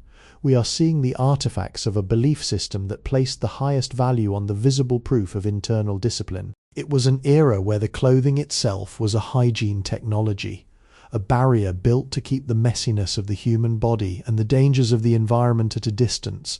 They lived within their layers, protected and defined by the very fabric that they so meticulously kept clean, creating a persona that was in its own way a work of art, one that had to be washed, starched and polished into existence every single morning. The pristine white-collared elegance of the Victorian gentleman or the lace-adorned gown of a lady was in reality a product of immense, often hidden human suffering. To sustain the era's obsession with immaculate linens, a massive invisible infrastructure of commercial laundries emerged. These were not the idyllic wash-houses depicted in romantic literature. They were industrial-grade ovens. Within these walls, hundreds of women worked for 14 or more hours a day, surrounded by the deafening roar of mechanical wringers and the suffocating moisture-laden heat of massive steam boilers. It was a brutal environment that demanded everything from those who worked within it, offering only a pittance in return. The labour required to achieve the Victorian standard of whiteness was a science of punishment. Before the age of synthetic detergents, the process involved boiling clothes in massive copper vats, scrubbing them on harsh corrugated boards, and treating them with caustic soda, chlorine, and other aggressive bleaching agents. These chemicals did not discriminate. They ate through the grime, but they also ate through the skin of the laundresses. The constant exposure to moisture meant that these women's hands were perpetually raw, prone to infection, and deeply scarred. It was a paradoxical reality. The very people who created the clean appearance that defined Victorian respectability were living in conditions that were objectively filthy, dangerous, and dehumanizing. Furthermore, these laundries acted as the great collectors of the city's biological debris. They received the soiled linens from hospitals, hotels, and the private homes of the elite, often without knowing the nature of the stains they were handling. These women were the frontline workers in the battle against disease, yet they had the least protection. They breathed in the dust and pathogens released from the clothing as they shook it out for the wash, a constant silent exposure to the sicknesses of the classes they served. The laundry was a microcosm of the entire Victorian social structure. The filth of the top was filtered through the bodies of the bottom, leaving the elite with the luxury of purity, while the laundresses bore the physical cost of that illusion. Yet, despite this grueling reality, there was a quiet, unheralded resilience among these women. They formed their own communities, shared what little food they had, and navigated the immense physical toll of their trade with a stoicism that rarely makes it into the historical record. They were the unsung artisans of Victorian order, the ones who ensured that the public face of the empire remained unblemished. When we admire the crisp linens in a Victorian painting or the immaculate cuffs of a historical figure, we must remember the steam, the lye, and the calloused, broken hands that made such beauty possible. Their existence is a vital, necessary counter-narrative to the story of progress, a reminder that the cost of Victorian refinement was often paid in the most literal, physical currency of human life and suffering. It is a haunting aspect of history, one that forces us to look beyond the surface of the clean world and acknowledge the human foundation upon which it was constructed. As the Victorian era entered its final decades, the domestic landscape began to experience a mechanical metamorphosis. The age of steam and iron, which had already transformed the nation's factories and railways, finally found its way into the heart of the home. Inventors and entrepreneurs, sensing the growing middle-class appetite for order and efficiency, began to introduce a wave of domestic labour-saving devices. These early machines were the ancestors of our modern appliances, and their arrival in the Victorian household marked a pivot point in history, the moment when technology was first marketed as the key to a refined, effortless life. Among the most revolutionary, albeit primitive inventions, were the early mechanical washing machines. These were often complex arrangements of wooden tubs, hand-cranked agitators, and heavy rollers. To the Victorian eye, they were marvels of ingenuity, promising to reduce the back-breaking labour of the washboard and the copper vat. While they were still far from the automated ease we know today, demanding significant physical strength to operate and constant monitoring, they represented a fundamental shift in mindset. The home was no longer just a space of traditional manual labour, it was becoming a site for the application of engineering. The domestic sphere was being brought under the influence of the same industrial logic that was powering the rest of the nation. Parallel to these machines was the transformation of the home's vital arteries, the plumbing and heating systems, the introduction of standardized lead and later iron piping, the refinement of the gravity-fed water system, and the creation of more efficient, contained coal-burning stoves changed how heat and water were managed. The hearth, which for centuries had been the central messy nexus of the kitchen, was slowly being displaced by more specialized equipment. This created a cleaner, more controlled environment, but it also demanded a higher level of maintenance. The new systems were complex. They required repairs, constant adjustment, and a new kind of technical knowledge that the head of the household or the domestic staff had to master. This transition was a fascinating display of Victorian optimism. There was a genuine, almost naive belief that with the right machine one could engineer away the messiness of life. It was a dream of domestic perfection through automation. Yet we must recognize that this technological expansion did not necessarily mean less work. Instead, it often meant higher standards. As machines made it easier to clean, the expectation of what it meant to be clean simply rose to meet the new capabilities. The floors had to be polished more often, the linens had to be whiter, and the environment had to be kept to a higher degree of order. It was a technological treadmill, where the machines intended to liberate the Victorian homemaker actually tied them into a new, relentless cycle of management. This was the birth of the modern home, a place defined by its reliance on systems, its expectation of efficiency, and its perpetual, ongoing race against the encroachment of dust and disorder. By the end of the century, the management of a large Victorian household had evolved into something akin to the governance of a small, complex state. The figure of the professional housekeeper emerged as a formidable authority, a master of logistics and standards who held the keys to the domestic order. With the rise of increasingly ornate homes and the obsession with cleanliness, the need for centralized coordination became absolute. A new genre of literature flourished to support this demand, the comprehensive domestic manual. These books, such as those by Isabella Beeton, were not merely suggestions, they were definitive scientific treatises on how to maintain the perfection of the home. They provided granular, step-by-step instructions for every imaginable task, elevating house cleaning from a chore to a rigorous, disciplined profession. These manuals laid out a world of astonishing detail. They specified the exact soap mixtures for different types of fabric, the precise timing for airing out curtains to prevent the build-up of stale air, and the correct methods for cleaning intricate woodwork without damaging the finish. No detail was too small to be governed by a rule. The housekeeper's life was defined by these standards, and her day was a structured march of inspections, assignments, and the careful management of the staff. It was a world where a misplaced smudge on a silver tray or a speck of dust on a mantel was not just an oversight, it was a failure of the system. The professional housekeeper was the guardian of the Victorian respectability, ensuring that every corner of the house projected an aura of tireless, disciplined maintenance. This obsession with codified cleanliness reflected a deeper Victorian desire to master and categorize the world. If nature could be classified by biologists and industry governed by engineers, why shouldn't the home be organized by the same scientific principles?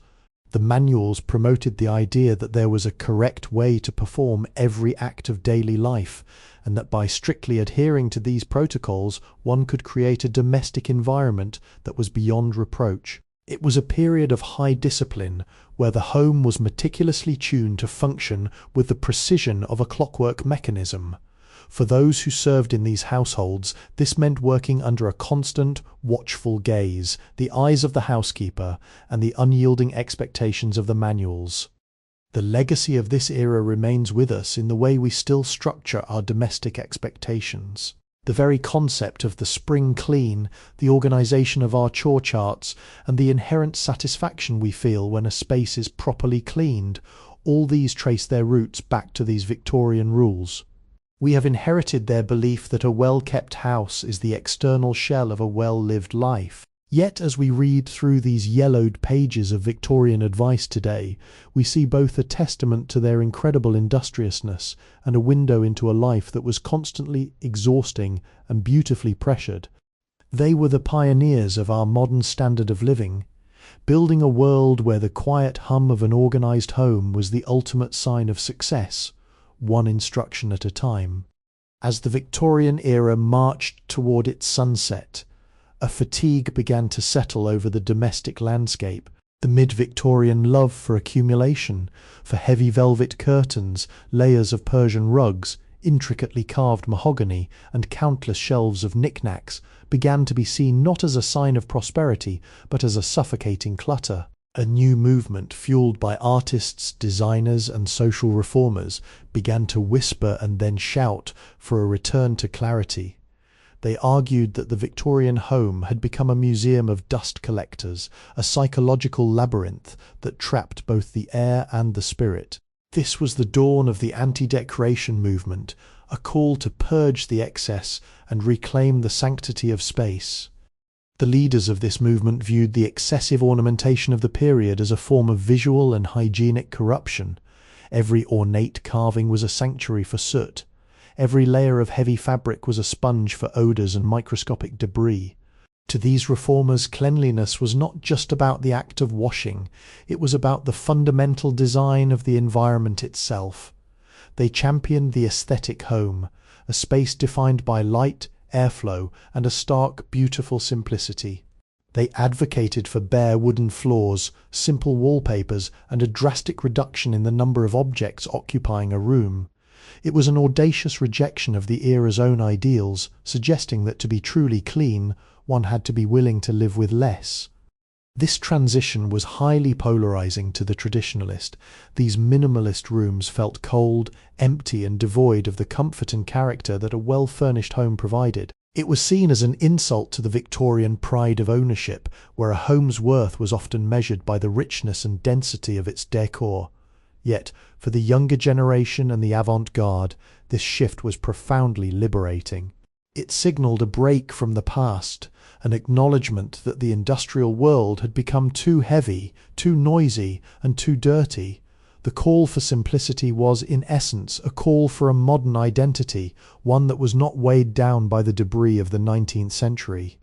Looking back, this movement was the precursor to the modern design philosophies that dominate our own time. The roots of our contemporary appreciation for open-plan living, decluttering, and functional aesthetics lie in this Victorian struggle against the cluttered past. They were experimenting with the radical idea that we are defined not by what we possess, but by the quality of the space we inhabit. It was a brave intellectual leap, a rare moment where a society turned its gaze inward and decided that the answer to its problems was not more things, but more space. They were attempting to clean their own way of thinking, clearing the visual fog to prepare for the complexities of the new century. It was a fascinating, beautiful, and sometimes cold-hearted attempt to start over, leaving behind the heavy, dust-caked curtains of the old world for the bright, airy promise of the new. The transformation of the Victorian sensory environment was not limited to what the eye could see. It was equally defined by what the nose could detect. In the early and mid-Victorian years, the air of London, thick with the smoke of coal, the stench of the Thames, and the pervasive musk of the crowded city, often demanded the use of heavy, potent perfumes. Patchouli, musk, and intense floral oils were not merely accessories. They were olfactory masks used to combat the assault of an environment that was, in many ways, fundamentally malodorous. But as the century progressed and the sanitary reforms took root, this landscape of smell began a profound shift.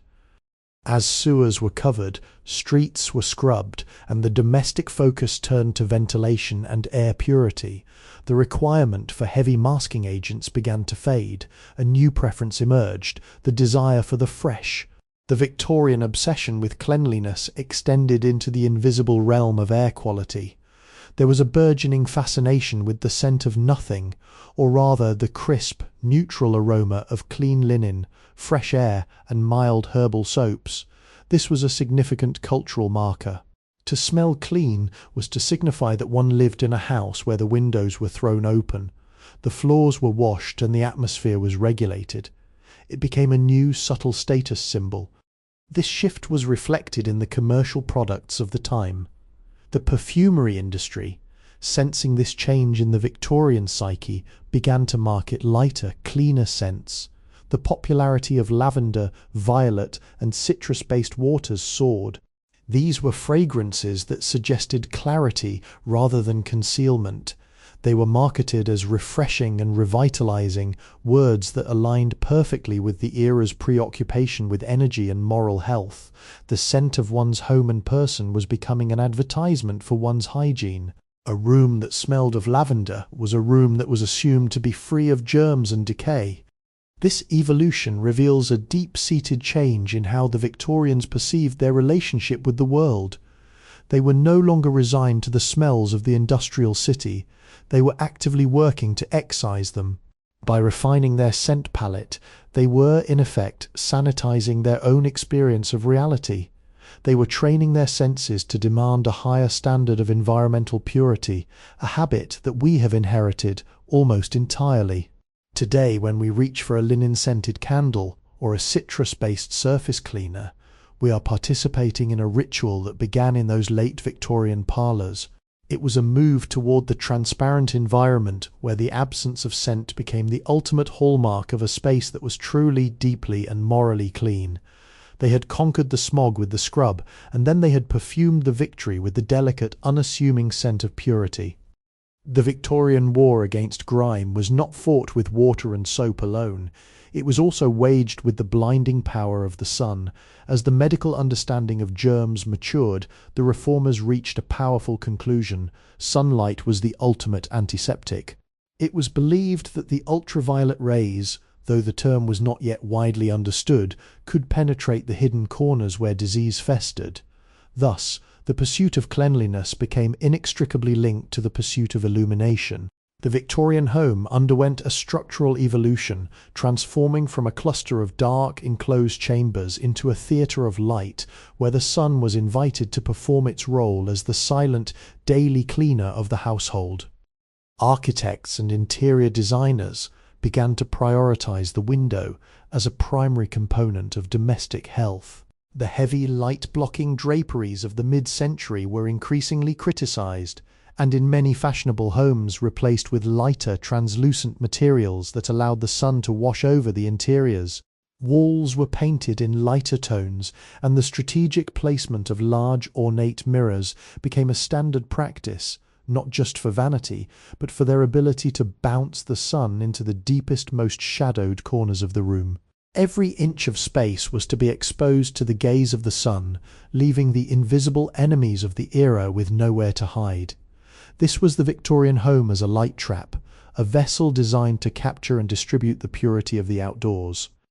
This focus on light also shifted the daily rhythm of the household.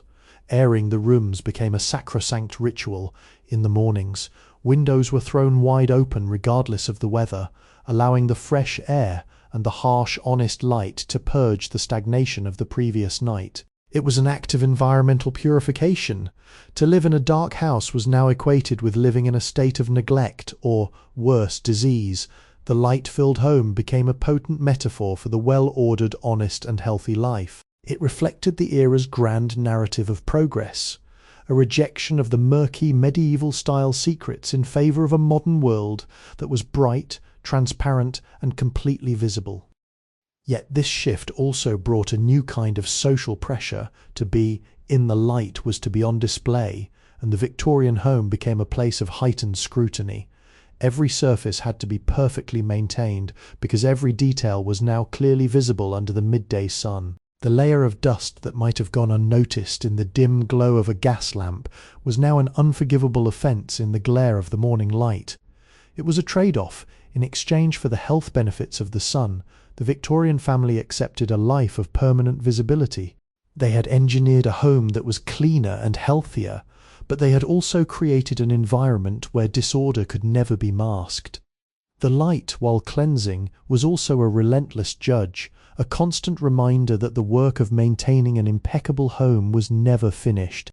As the Victorian obsession with hygiene reached its zenith, it inevitably collided with the most unhygienic reality of human existence, death.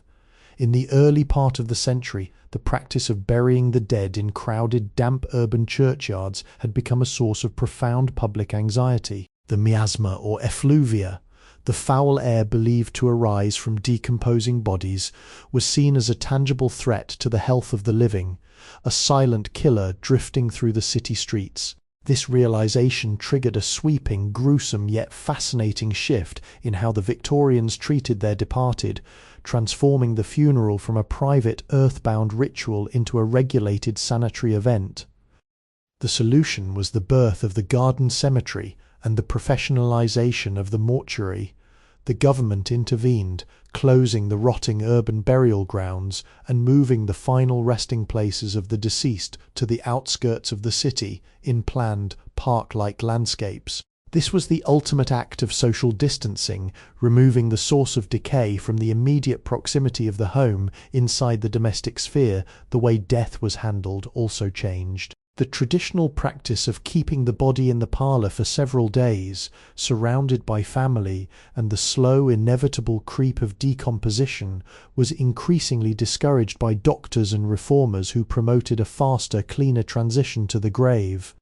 This era saw the rise of the specialised undertaker, a figure who occupied a strange middle ground between a craftsman and a sanitary inspector. The undertaker took over the responsibility of preserving the body, using early embalming techniques to stave off the signs of death and prevent the release of unhealthy vapours. The funeral itself became a choreographed performance of order and dignity. The goal was to remove the messiness of death from the collective consciousness, replacing the raw, visceral reality of a cooling corpse with a sanitized, peaceful image. It was an attempt to keep the home and the living pure by enforcing a strict border between the living and the dead. Yet this shift profoundly altered the human experience of grief. By professionalizing and sanitizing the process, the Victorians began to lose their intimate, daily connection to the physical reality of mortality.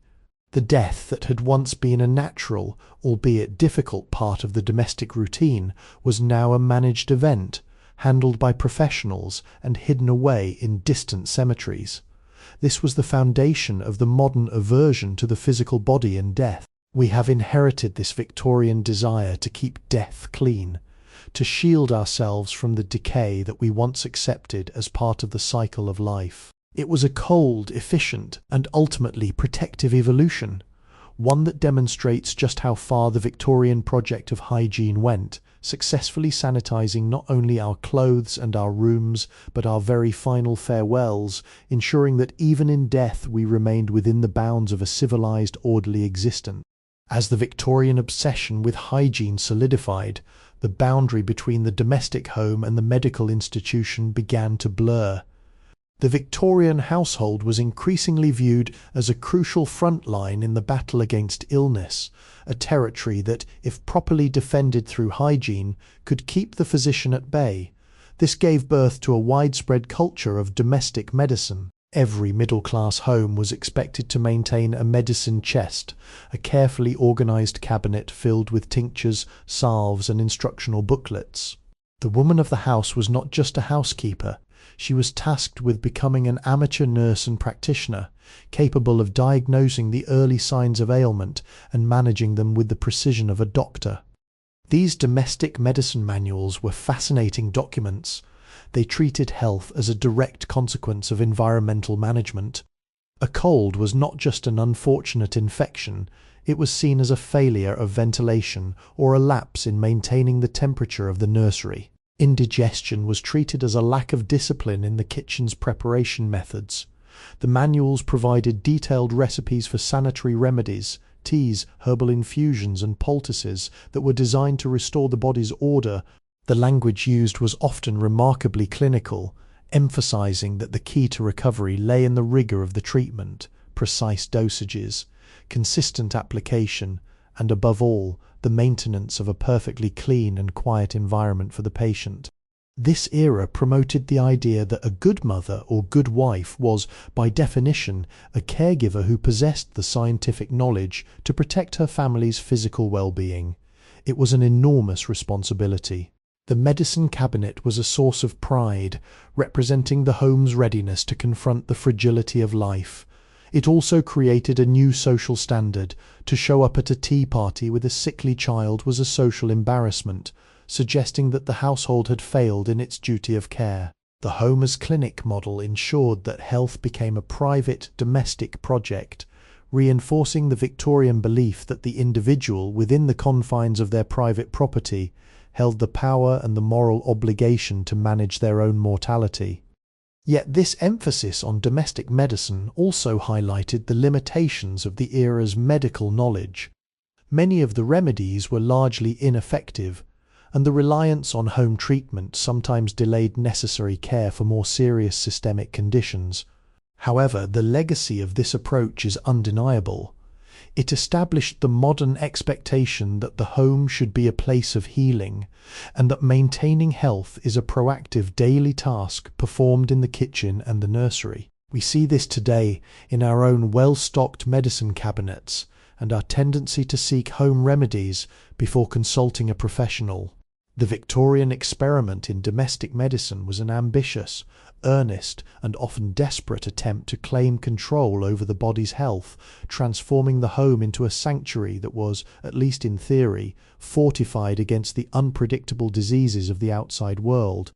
In the Victorian quest for an unblemished domestic existence, the very fabric of the home became a subject of intense scientific inquiry.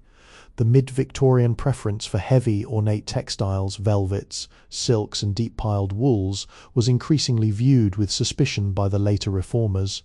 These materials, while opulent, were notorious dust traps, effectively acting as sponges for the coal smoke, soot, and urban grime that infiltrated even the most tightly sealed parlors.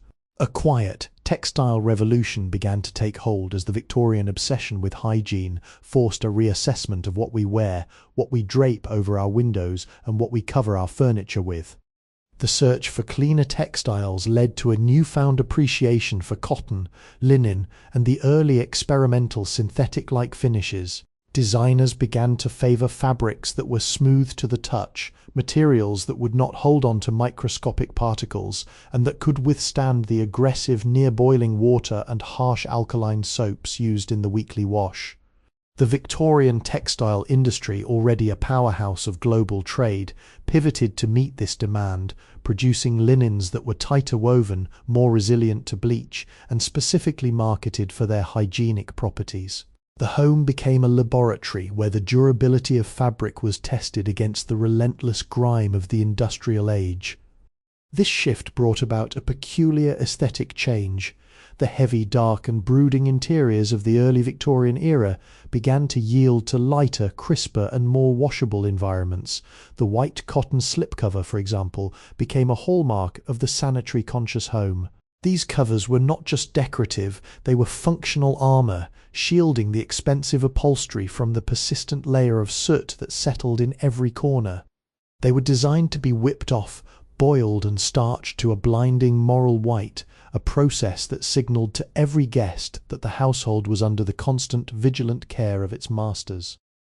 Yet this development also signalled the end of an era of textile artistry that relied on the intricate, tactile richness of materials. The focus was now on performance, not just presence. The fabric had to work for the household, it had to contribute to the ease of maintenance. This pragmatism foreshadowed our own modern reliance on performance fabrics, machine-washable synthetics, and the prioritization of convenience over purely decorative density. The Victorian project of hygiene was, in effect, bleaching the colour and the complexity out of the domestic interior, replacing it with a bright, durable and highly manageable simplicity. They were weaving a new reality, one where the quality of a fabric was no longer judged by how many hours it took to embroider, but by how many times it could survive the fury of the scrubbing board. The Victorian kitchen was a battlefield where the war against disorder and decay was fought with the greatest intensity. As the century progressed, the kitchen underwent a total transformation, moving away from the cavernous, soot-blackened hearths of the early industrial age toward the sleek, efficient and increasingly mechanized cast-iron range. These new ovens were marvels of engineering. They were designed to contain the fire, minimize the escape of smoke into the home, and provide a regulated, consistent heat that changed how food was prepared. For the Victorian homemaker, the modern range was the ultimate tool for domestic order, a centralized hub that promised to tame the unruly, unpredictable elements of fire and fuel. This technological shift was accompanied by a rigorous reorganization of the kitchen's architecture. The sanitary kitchen became a blueprint for efficiency, with a strict spatial logic that mirrored the broader Victorian obsession with classification. The kitchen was divided into zones: the dirty area, dedicated to the messy work of coal handling, waste disposal, and the initial scrubbing of raw produce, and the clean area reserved for the final stages of cooking and food presentation. This was a spatial enforcement of hygiene, an attempt to ensure that the grime of the outside world, carried in with the fuel and the groceries, never contaminated the purity of the final meal. It was an early literal application of the concept of flow in the domestic workplace. Complementing these ranges were the innovations in food storage, the rise of the pantry and the icebox. In an age before electric refrigeration, the management of perishable goods was a daily, high-stakes challenge. The pantry was designed as a climate-controlled sanctuary, featuring specialized wire mesh windows to allow for airflow while keeping insects at bay, and cool stone-tiled surfaces to prevent the rapid onset of spoilage. The icebox, a heavy insulated cabinet, became the pride of the well-equipped kitchen. These were not just storage units, they were the guardians of the family's health, representing a sophisticated understanding that temperature and isolation were the primary defenses against the invisible putrefying forces of the environment. Yet this drive for the perfectly clean kitchen came at a staggering cost in labour. The more specialised the equipment, the more demanding the maintenance. The cast iron range required daily blacking and polishing to prevent rust. The stone floors had to be scoured, the copper pans had to be burnished until they gleamed. The modern kitchen did not reduce the workload, it merely elevated the standard of what constituted clean. It turned the domestic servant into a maintenance technician, a person who lived in a state of perpetual cleaning. This was the birth of the modern kitchen, a space that looks effortless in its efficiency but hides a reality of exhausting, relentless and highly disciplined labour. It was a beautiful, gleaming and dangerously pressured achievement, a Victorian monument to the belief that with the right technology and enough human effort, even the messiest, most perishable aspects of life could be brought under control.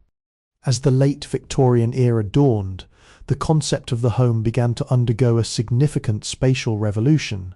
The earlier, more communal ways of living, where families often gathered and even slept in close proximity, gave way to an architectural obsession with compartmentalization.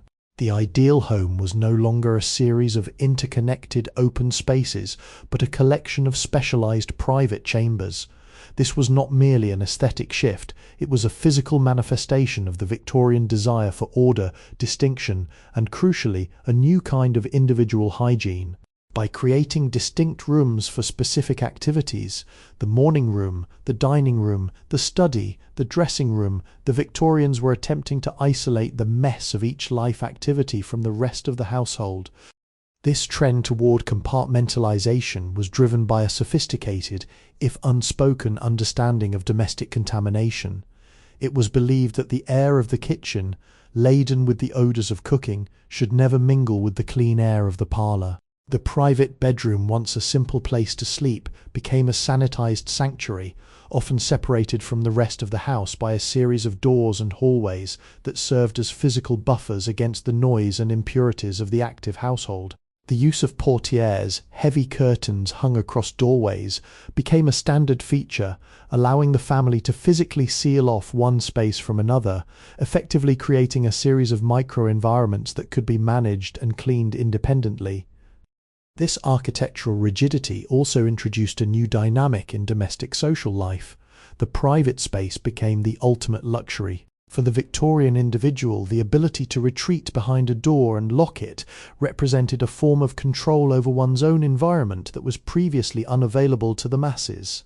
It was here, in the quiet, undisturbed corners of the home, that the Victorian mind could finally find a reprieve from the relentless pressures of social etiquette and the constant labour of maintenance. The room became a mirror of the self, orderly, contained, and protected from the perceived chaos of the outside world. Yet this drive for absolute compartmentalization had a profound effect on family dynamics. By emphasizing the boundaries between rooms, the Victorians were also, in a subtle way, emphasizing the boundaries between people. The home became a collection of private islands, connected by a network of hallways and servants' passages. While this provided a sense of order and cleanliness that the Victorians prized, it also fostered a certain coldness, a distance that was felt in the everyday interactions of family life. We are still living in the architecture they built. Our modern homes, with their designated living spaces and our own deep-seated desire for personal sanctuary, are the direct descendants of this Victorian obsession with separating our lives into clean, manageable and private blocks. They were the first to fully design a house as a machine for privacy, a structure that allowed them to cultivate a sense of self by strictly regulating the space in which they lived, worked and rested. The Victorian project of hygiene eventually hit a wall. The home could only be as clean as the city that surrounded it. By the mid-19th century, the rapid growth of London and other industrial centres had transformed the streets into open conduits of filth. The lack of a centralized waste management system meant that sewage, industrial runoff, and domestic refuse frequently overwhelmed the local environment. It was a crisis that transcended the efforts of any individual housekeeper. It was a systemic catastrophe. The answer, as the Victorians saw it, was an engineering solution of unprecedented scale, the total reimagining of the city's underground anatomy. This led to the construction of massive, subterranean sewer networks, a labyrinth of brick-lined tunnels that were, in their own way, as monumental as the cathedrals of the Middle Ages. These sewers were not merely drains, they were the digestive system of the modern city, designed to move waste away from the population as efficiently as blood through veins. The engineering challenge was staggering, requiring new materials, precise gradients, and a workforce that laboured in the dark, suffocating depths beneath the bustling streets. It was an invisible infrastructure built precisely because the Victorians wanted to make the unpleasant realities of urban life, the waste, the decay, the unavoidable mess, completely invisible. The surface of the city followed suit. Streets were paved with standardized stone and asphalt, replacing the mud and cobbles that had trapped filth for centuries. These smooth, durable surfaces were designed to be hosed down and swept clean, transforming the city street from a hazardous, treacherous thoroughfare into a disciplined public space. The goal was to eliminate the stagnation of the urban environment. Every square inch of the city was to be drained, cleared and managed, creating a surface that was as aesthetically orderly as a Victorian floorboard. It was an ambitious, radical attempt to impose human control over the chaotic, organic mess of urban existence. The impact of this engineering feat on the public health and the psyche of the Victorian citizen cannot be overstated. It effectively ended the era of the miasma, where citizens feared that the very air they breathed was poisoned by the city's decay. It provided a sense of security and progress that defined the late Victorian identity, yet it also created a new kind of distance between the city dweller and the reality of their own waste.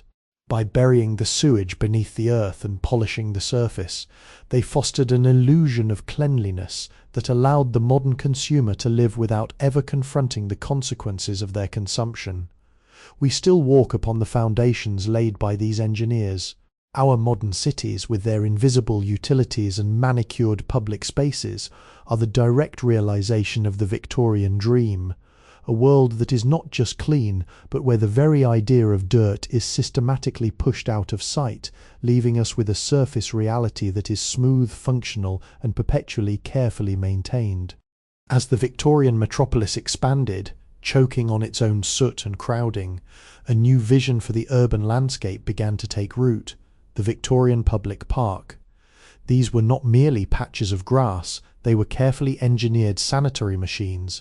Planners and social reformers viewed these spaces as essential, life-saving infrastructure, a deliberate, planned injection of nature into the heart of the industrial decay. By creating expansive, well-tended landscapes, the city could provide its citizens with what it desperately lacked: clean air, sunlight, and a visual reprieve from the unrelenting grey of the streets. The park was, in essence, a moral and physical health project designed to wash the minds and bodies of the urban population. The design of these parks was as precise as the organisation of a Victorian home. Every element, the sweeping paths, the carefully placed clusters of trees, the artificial lakes, served a purpose. The paths were paved to ensure that walking remained a clean, dignified pursuit, free from the mud of the working-class tenements. The placement of trees was often determined by prevailing winds, intended to act as filters that would cleanse the air of coal smoke before it drifted into the residential districts. This was landscape architecture as preventative medicine. The park was a controlled environment where the chaos of nature was tamed and presented in a way that encouraged quiet contemplation, orderly behaviour, and the restoration of the spirits. These spaces also served as the great democratic stage of the Victorian era. In a society strictly divided by class, the park was one of the few places where the different strata of society could walk the same paths, inhale the same purified air, and observe one another in a supervised, orderly setting. It was a place where the virtues of the middle class, cleanliness, composure, and appreciation for the polite outdoors, could be modelled for the masses. To spend an afternoon in the park was to participate in a ritual of improvement. It was a space that demanded a specific kind of conduct. One had to be dressed properly, one had to respect the plantings, and one had to maintain a sense of decorum that matched the pristine surroundings. Looking back, the Victorian Park movement was a profound statement about the responsibility of the city to its inhabitants. They realised that a city without a dedicated space for purity and renewal was inherently unsustainable. The legacy of these parks is woven into the DNA of the modern city.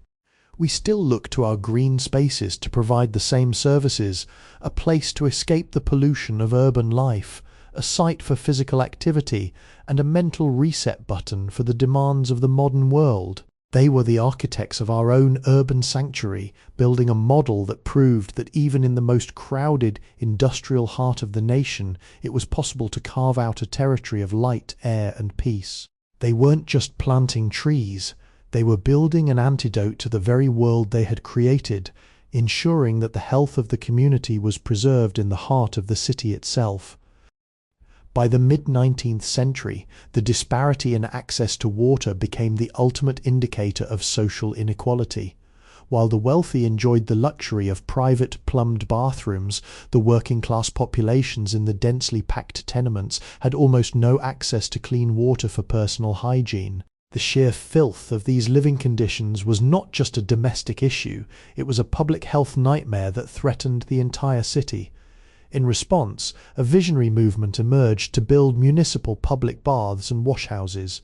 These were not merely architectural structures, they were the cathedrals of cleanliness, built with the explicit mission to democratize the act of washing and enforce a new standard of public decency. These facilities were marvels of Victorian social planning. A typical washhouse offered two distinct services: clean, private stalls for bathing, and large communal laundry rooms equipped with high-pressure water boilers and mechanical wringers. For a nominal penny or two, a labourer or a mother could access hot water and soap, luxuries that were otherwise unattainable in their own homes. The design was utilitarian and austere, with white-tiled walls that were easy to scrub and disinfect. It was a space that demanded order. There were strict time limits, rules for conduct, and a constant watchful presence of attendants who ensured that the facilities remained immaculate. The public baths served as a critical educational tool. For many of the urban poor, these facilities were the first time they were introduced to the concept of the daily wash as a scientific necessity rather than a sporadic convenience. The act of bathing in a clean, brightly lit stall was meant to be a transformative experience, a moment of purification that cleansed the body of both physical grime and the moral stain associated with poverty. It was a paternalistic effort, reflecting the Victorian belief that if you could make the body clean, you could elevate the character of the citizen. The public washhouse was, in many ways, the Victorian government's attempt to scrub the social class structure into a more respectable form. This movement represents a pivotal moment in the history of the modern state's relationship with its citizens. It marked the transition from viewing hygiene as a purely private matter to recognizing it as a fundamental responsibility of public governance. The legacy of these institutions is found in our modern concept of public health. Today, when we have access to clean running water in every home, we often forget that it was the result of a long, arduous struggle to convince the state that the health of the individual was the foundation of the nation's strength. The public baths were a radical, necessary experiment, a concrete realization of the Victorian ambition to build a world where the dignity of a clean life was a basic right, provided through the iron, steam and stone of municipal engineering. As the Victorian era drew to its close, the scientific understanding of germ theory began to permeate every aspect of domestic and public life. It was no longer enough for an item to look clean, it had to be surgically clean. The era of the simple washboard and soap suds started to seem insufficient, even primitive, when faced with the invisible threats of pathogens. This gave birth to the technology of steam disinfection. Massive industrial-grade pressure vessels, resembling the boilers that powered the great steam engines, became the new weapon in the arsenal of hygiene. These devices were capable of forcing superheated steam through fabrics, furniture, and personal items, effectively cooking the bacteria and spores that laundry water alone could not reach. This was a radical shift in the management of the home and the city. Public health authorities began to deploy mobile steam disinfection vans to neighbourhoods where disease outbreaks occurred. They would arrive at a tenement, collect the bedding and clothing of the sick, and subject them to this violent cleansing heat before returning them. It was a terrifying, yet awe-inspiring process. The clean was now something that was forced upon objects. It was a state of being achieved through the application of industrial power. In high-end hotels and the grandest Victorian mansions, smaller versions of these chambers were installed, signalling to guests that the establishment took the purity of its textiles as seriously as a hospital. The psychological effect of this technology was profound. It offered a sense of mastery over the invisible. In an age where the threat of scarlet fever, cholera, or tuberculosis felt like a constant shadow over family life, the steam disinfector provided a tangible promise of safety. To have one's linens treated in such a machine was a hallmark of the ultra-sanitary household. It transformed the very act of doing the laundry into a defensive maneuver. It wasn't just about removing dirt, it was about protecting the integrity of the home against the infiltration of the microscopic world. Yet there was a coldness to this development. The steam chamber was an aggressive, uncompromising force. It did not just clean, it sterilized. This reflected the late Victorian desire to render their environment completely inert, to create spaces where nature, in the form of microbes, was entirely excluded. It was the precursor to our modern, sterile environments. When we look at our high-heat washer cycles or the professional cleaning standards of today, we are seeing the refinement of this Victorian invention. They were the pioneers of the aseptic life, building a barrier of heat and pressure between themselves and the biological reality of the world. It was the ultimate expression of the Victorian drive for control, proving that with enough engineering they could turn the most basic domestic tasks into a sophisticated, invisible, and absolute war against the very building blocks of decay. As the Victorian era entered its final, most technologically sophisticated phase, the home began to undergo a visual and material metamorphosis that would define the modern interior. The quest for cleanliness demanded surfaces that were not just cleanable but impervious materials that could be scoured, flooded with water and wiped down without holding onto dust, moisture or organic decay. The result was the widespread adoption of vitreous enamel, glazed ceramic tiles and high-gloss oil-based paints. These were the materials of the hospital and the laboratory, now being imported directly into the Victorian scullery, the bathroom and the nursery. The all-white interior became the new gold standard of domestic respectability. Walls were lined with white machine-pressed tiles that acted as a luminous, easy-to-clean shell. The floor was replaced with ceramic tiling or high-grade linoleum, creating a seamless surface where dirt could be instantly detected and removed. This was a radical departure from the dark, heavy and absorbent textures of the mid-century. It was the birth of the hygienic aesthetic, a design philosophy where beauty was secondary to the functional requirement of being easily disinfected. The home was no longer just a place to live, it was becoming a machine designed to prevent the accumulation of the microscopic world. This transition was accompanied by the clever application of plumbing design. Kitchens and bathrooms were increasingly equipped with sloped floors and floor-level drains, allowing them to be hosed down, a practice that had previously been reserved for stables or industrial floors. The domestic servant's daily labour was thus transformed.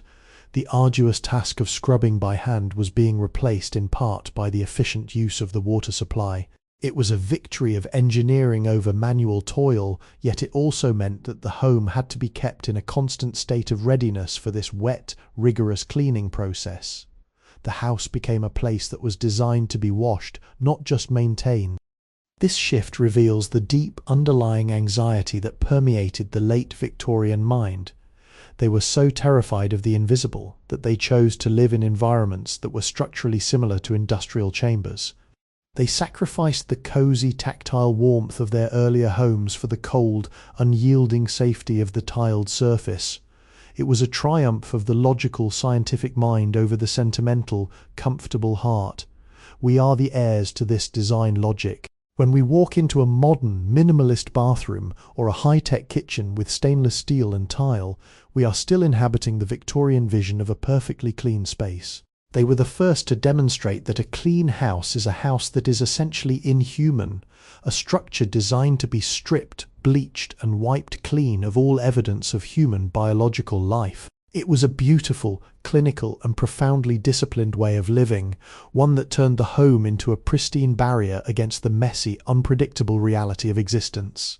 By the late Victorian period, the accumulation of waste had become an undeniable byproduct of urban density and consumption.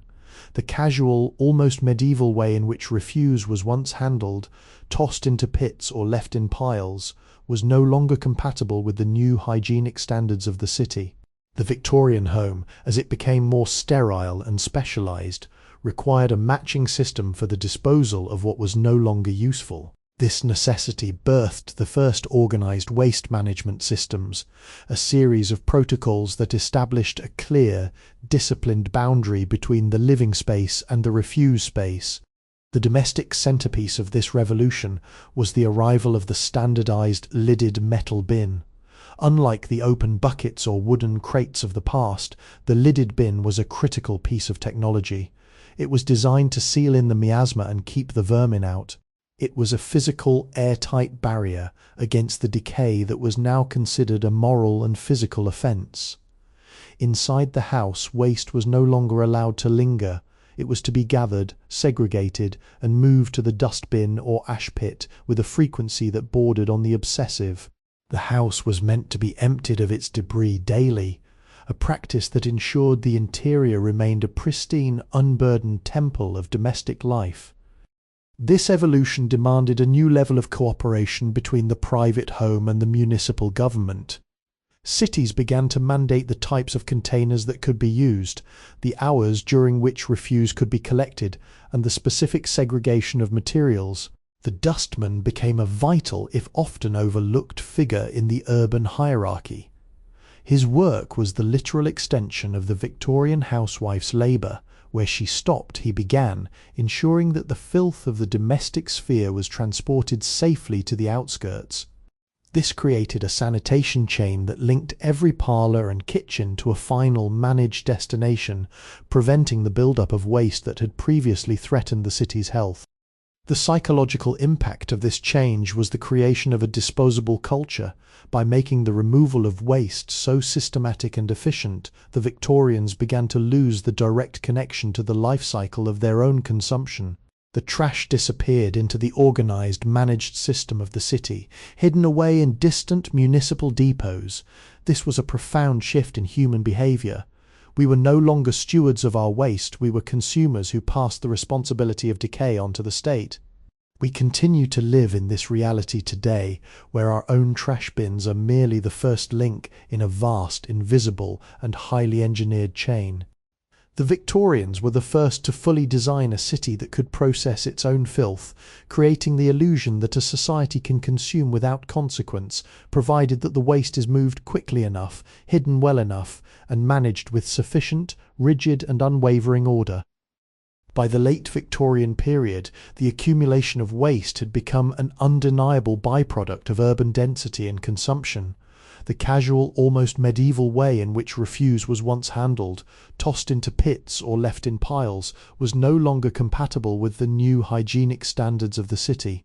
The Victorian home, as it became more sterile and specialised, required a matching system for the disposal of what was no longer useful.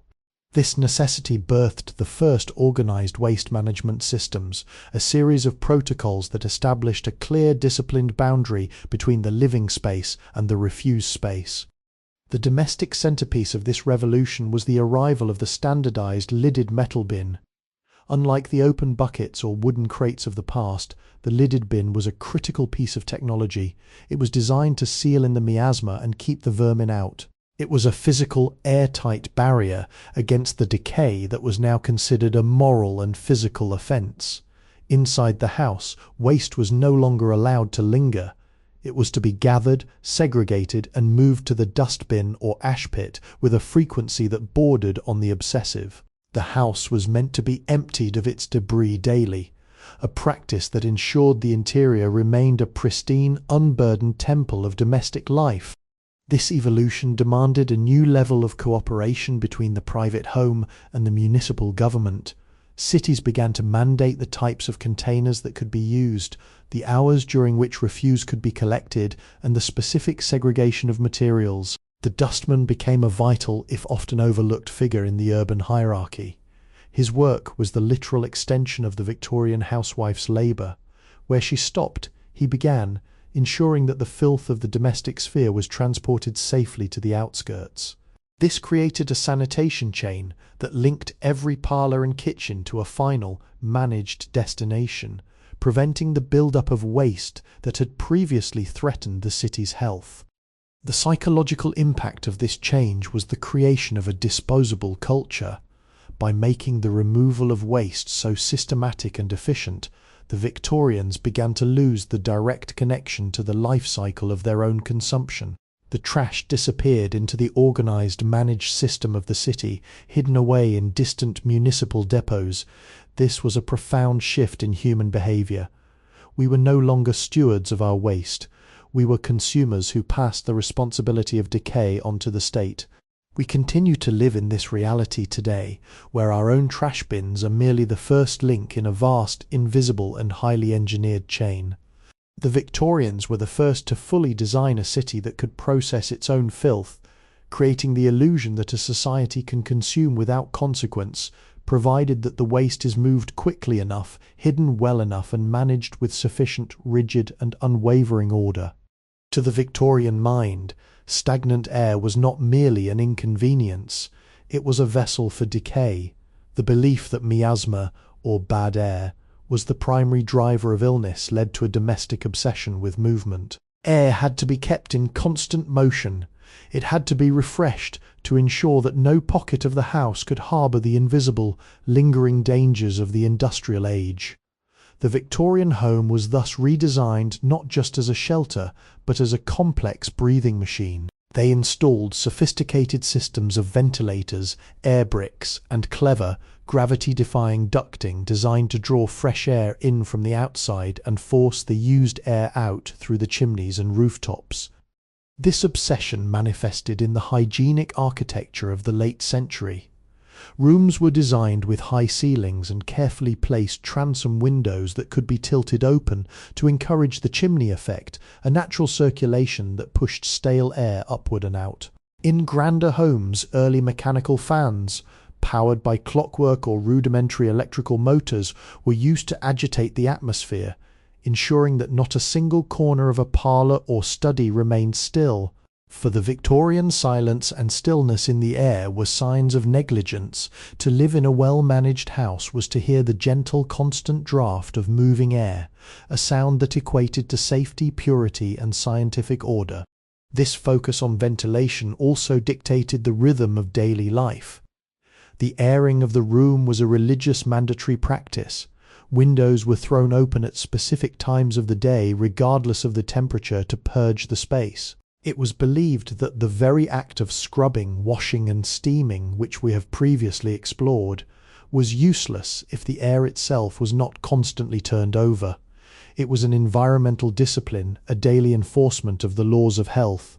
Every member of the household was expected to understand the physics of the home, ensuring that internal doors were kept open or closed in specific sequences to maintain the flow of fresh currents throughout the entire structure.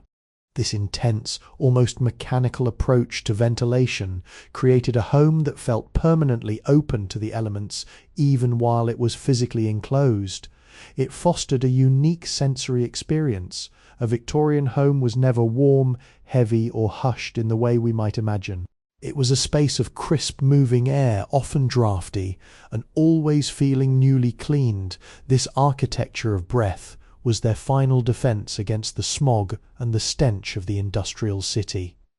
They built houses that functioned like lungs, inhaling the fresh, filtered atmosphere of the outdoors and exhaling the toxins of human existence. It was a remarkable, high-pressure commitment to health, proving that for the Victorian to live was to breathe, and to live well was to ensure that one's environment was constantly, scientifically and perfectly ventilated. In the late Victorian domestic hierarchy, the wardrobe was more than just a piece of furniture.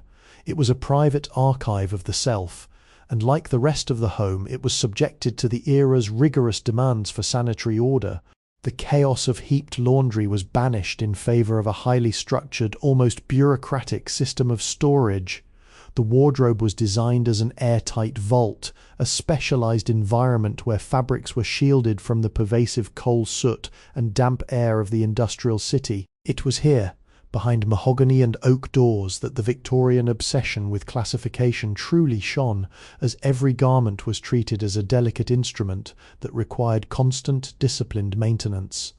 The interior of these wardrobes was a masterpiece of Victorian compartmentalization. Every item had a designated fixed location, specialized drawers for linens, velvet-lined slots for accessories, and brass hooks for outer garments, all spaced to ensure maximum airflow to prevent the stagnation of fabrics. This was not merely for convenience, it was a prophylactic measure. Dampness was the enemy, and the late Victorians went to great lengths to manage the humidity within these dark, enclosed spaces. They utilized small perforated canisters filled with charcoal or lime to absorb moisture and neutralize odors, ensuring that when one reached for a garment it was as crisp and clean as the day it was washed. This practice also involved a new, scientific approach to the preservation of textiles. Women's manuals of the time provided exhaustive instructions on how to fold and layer garments to prevent wrinkles, which were seen as a failure of domestic discipline, and how to interleave clothing with protective tissue paper or lavender-infused cloths. The lavender was not just for the scent, it was believed to possess antiseptic properties, a traditional remedy repurposed for the modern scientific age. The wardrobe was, in effect, a mini climate-controlled chamber, a testament to the idea that a person's public presentation was a direct reflection of their private adherence to the laws of hygiene. Yet this level of control imposed a crushing burden on the household staff, particularly the lady's maid or the diligent housewife. The maintenance of the wardrobe was a task of eternal repetition. Every item had to be removed, inspected, brushed, and replaced with rhythmic mechanical precision. It turned the morning act of dressing into a structured, ceremonial process that underscored the individual's dedication to order. The Victorian wardrobe was the final frontier of their hygienic project. It proved that their need for control extended even to the intimate, hidden layers of their daily lives. They had successfully built a domestic system where not even a cufflink or a silk stocking could exist in a state of disorder, ensuring that every citizen stepped out into the industrial world wrapped in a cocoon of perfectly managed, thoroughly sterilized, and impeccably maintained personal purity. As we step back from the meticulously scrubbed surfaces, the ventilated halls, and the sterilized chambers of the Victorian home, we recognize that their project was never truly about cleanliness alone. It was an ambitious, grand-scale endeavor to redefine the human relationship with the physical world. The Victorians looked at the chaos of industrialization, the smog, the density, the invisible threats of the microscopic, and they decided, with a confidence that borders on the divine, that they could build a barrier against it all. They transformed the home from a simple shelter into a machine for living, a structured environment where every movement was calculated, every surface was governed, and every decay was managed. They left behind a legacy that defines our modern reality. Every time we reach for a cleaning product, design a kitchen with tiled walls, or seek the comfort of a private, well-ventilated room, we are repeating the patterns they established. We have inherited their anxiety, the deep, persistent fear that disorder is a failure of character, and that health is a product of vigilance. But we have also inherited their triumph.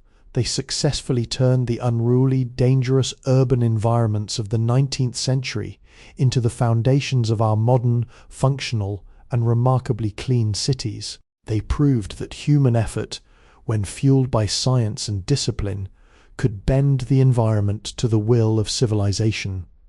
Yet as we close the heavy doors on this Victorian era, we are left with a final, lingering question. By building these perfect, sterile, and highly managed spaces, what did we lose? The Victorians traded the tactile, messy, and organic rhythms of earlier life for a future of predictable, managed comfort. They constructed a life that was profoundly safe, but perhaps also fundamentally distant from the very nature that sustains us. They built a world of glass, tile and steam to protect themselves from the dirt of existence, but in doing so they also walled off the raw, unpredictable vitality of being human. The Victorian project was a beautiful, desperate and ultimately heroic attempt to impose order on a world that refused to be still. They stood at the threshold of the modern age, armed with soap, steam and an iron will, convinced that they could wash away the shadows of the past and build a future that was transparent, logical and perfectly pure. We, their descendants, still live within the walls they built, walking on the floors they laid, and breathing the air they worked so hard to refine. Their story is our story, a relentless, ongoing and never-ending quest to control our environment, to keep the darkness at bay, and to maintain, above all else, the immaculate, orderly illusion of a life completely under control. Sleepy History with Benedict is created for relaxation, entertainment, and sleep purposes. The stories shared on this channel are inspired by historical events, daily life, and real periods in history, but they may be simplified, adapted, or narrated in a calming way to enhance the listening experience. This content is not intended to be a precise academic or educational source. While we aim to stay generally accurate, some details may be altered for storytelling flow and relaxation. Please do not rely on this channel as a primary source for historical research or study. By listening, you acknowledge that this content is designed to help you unwind, relax, and fall asleep. Thank you for your understanding and support.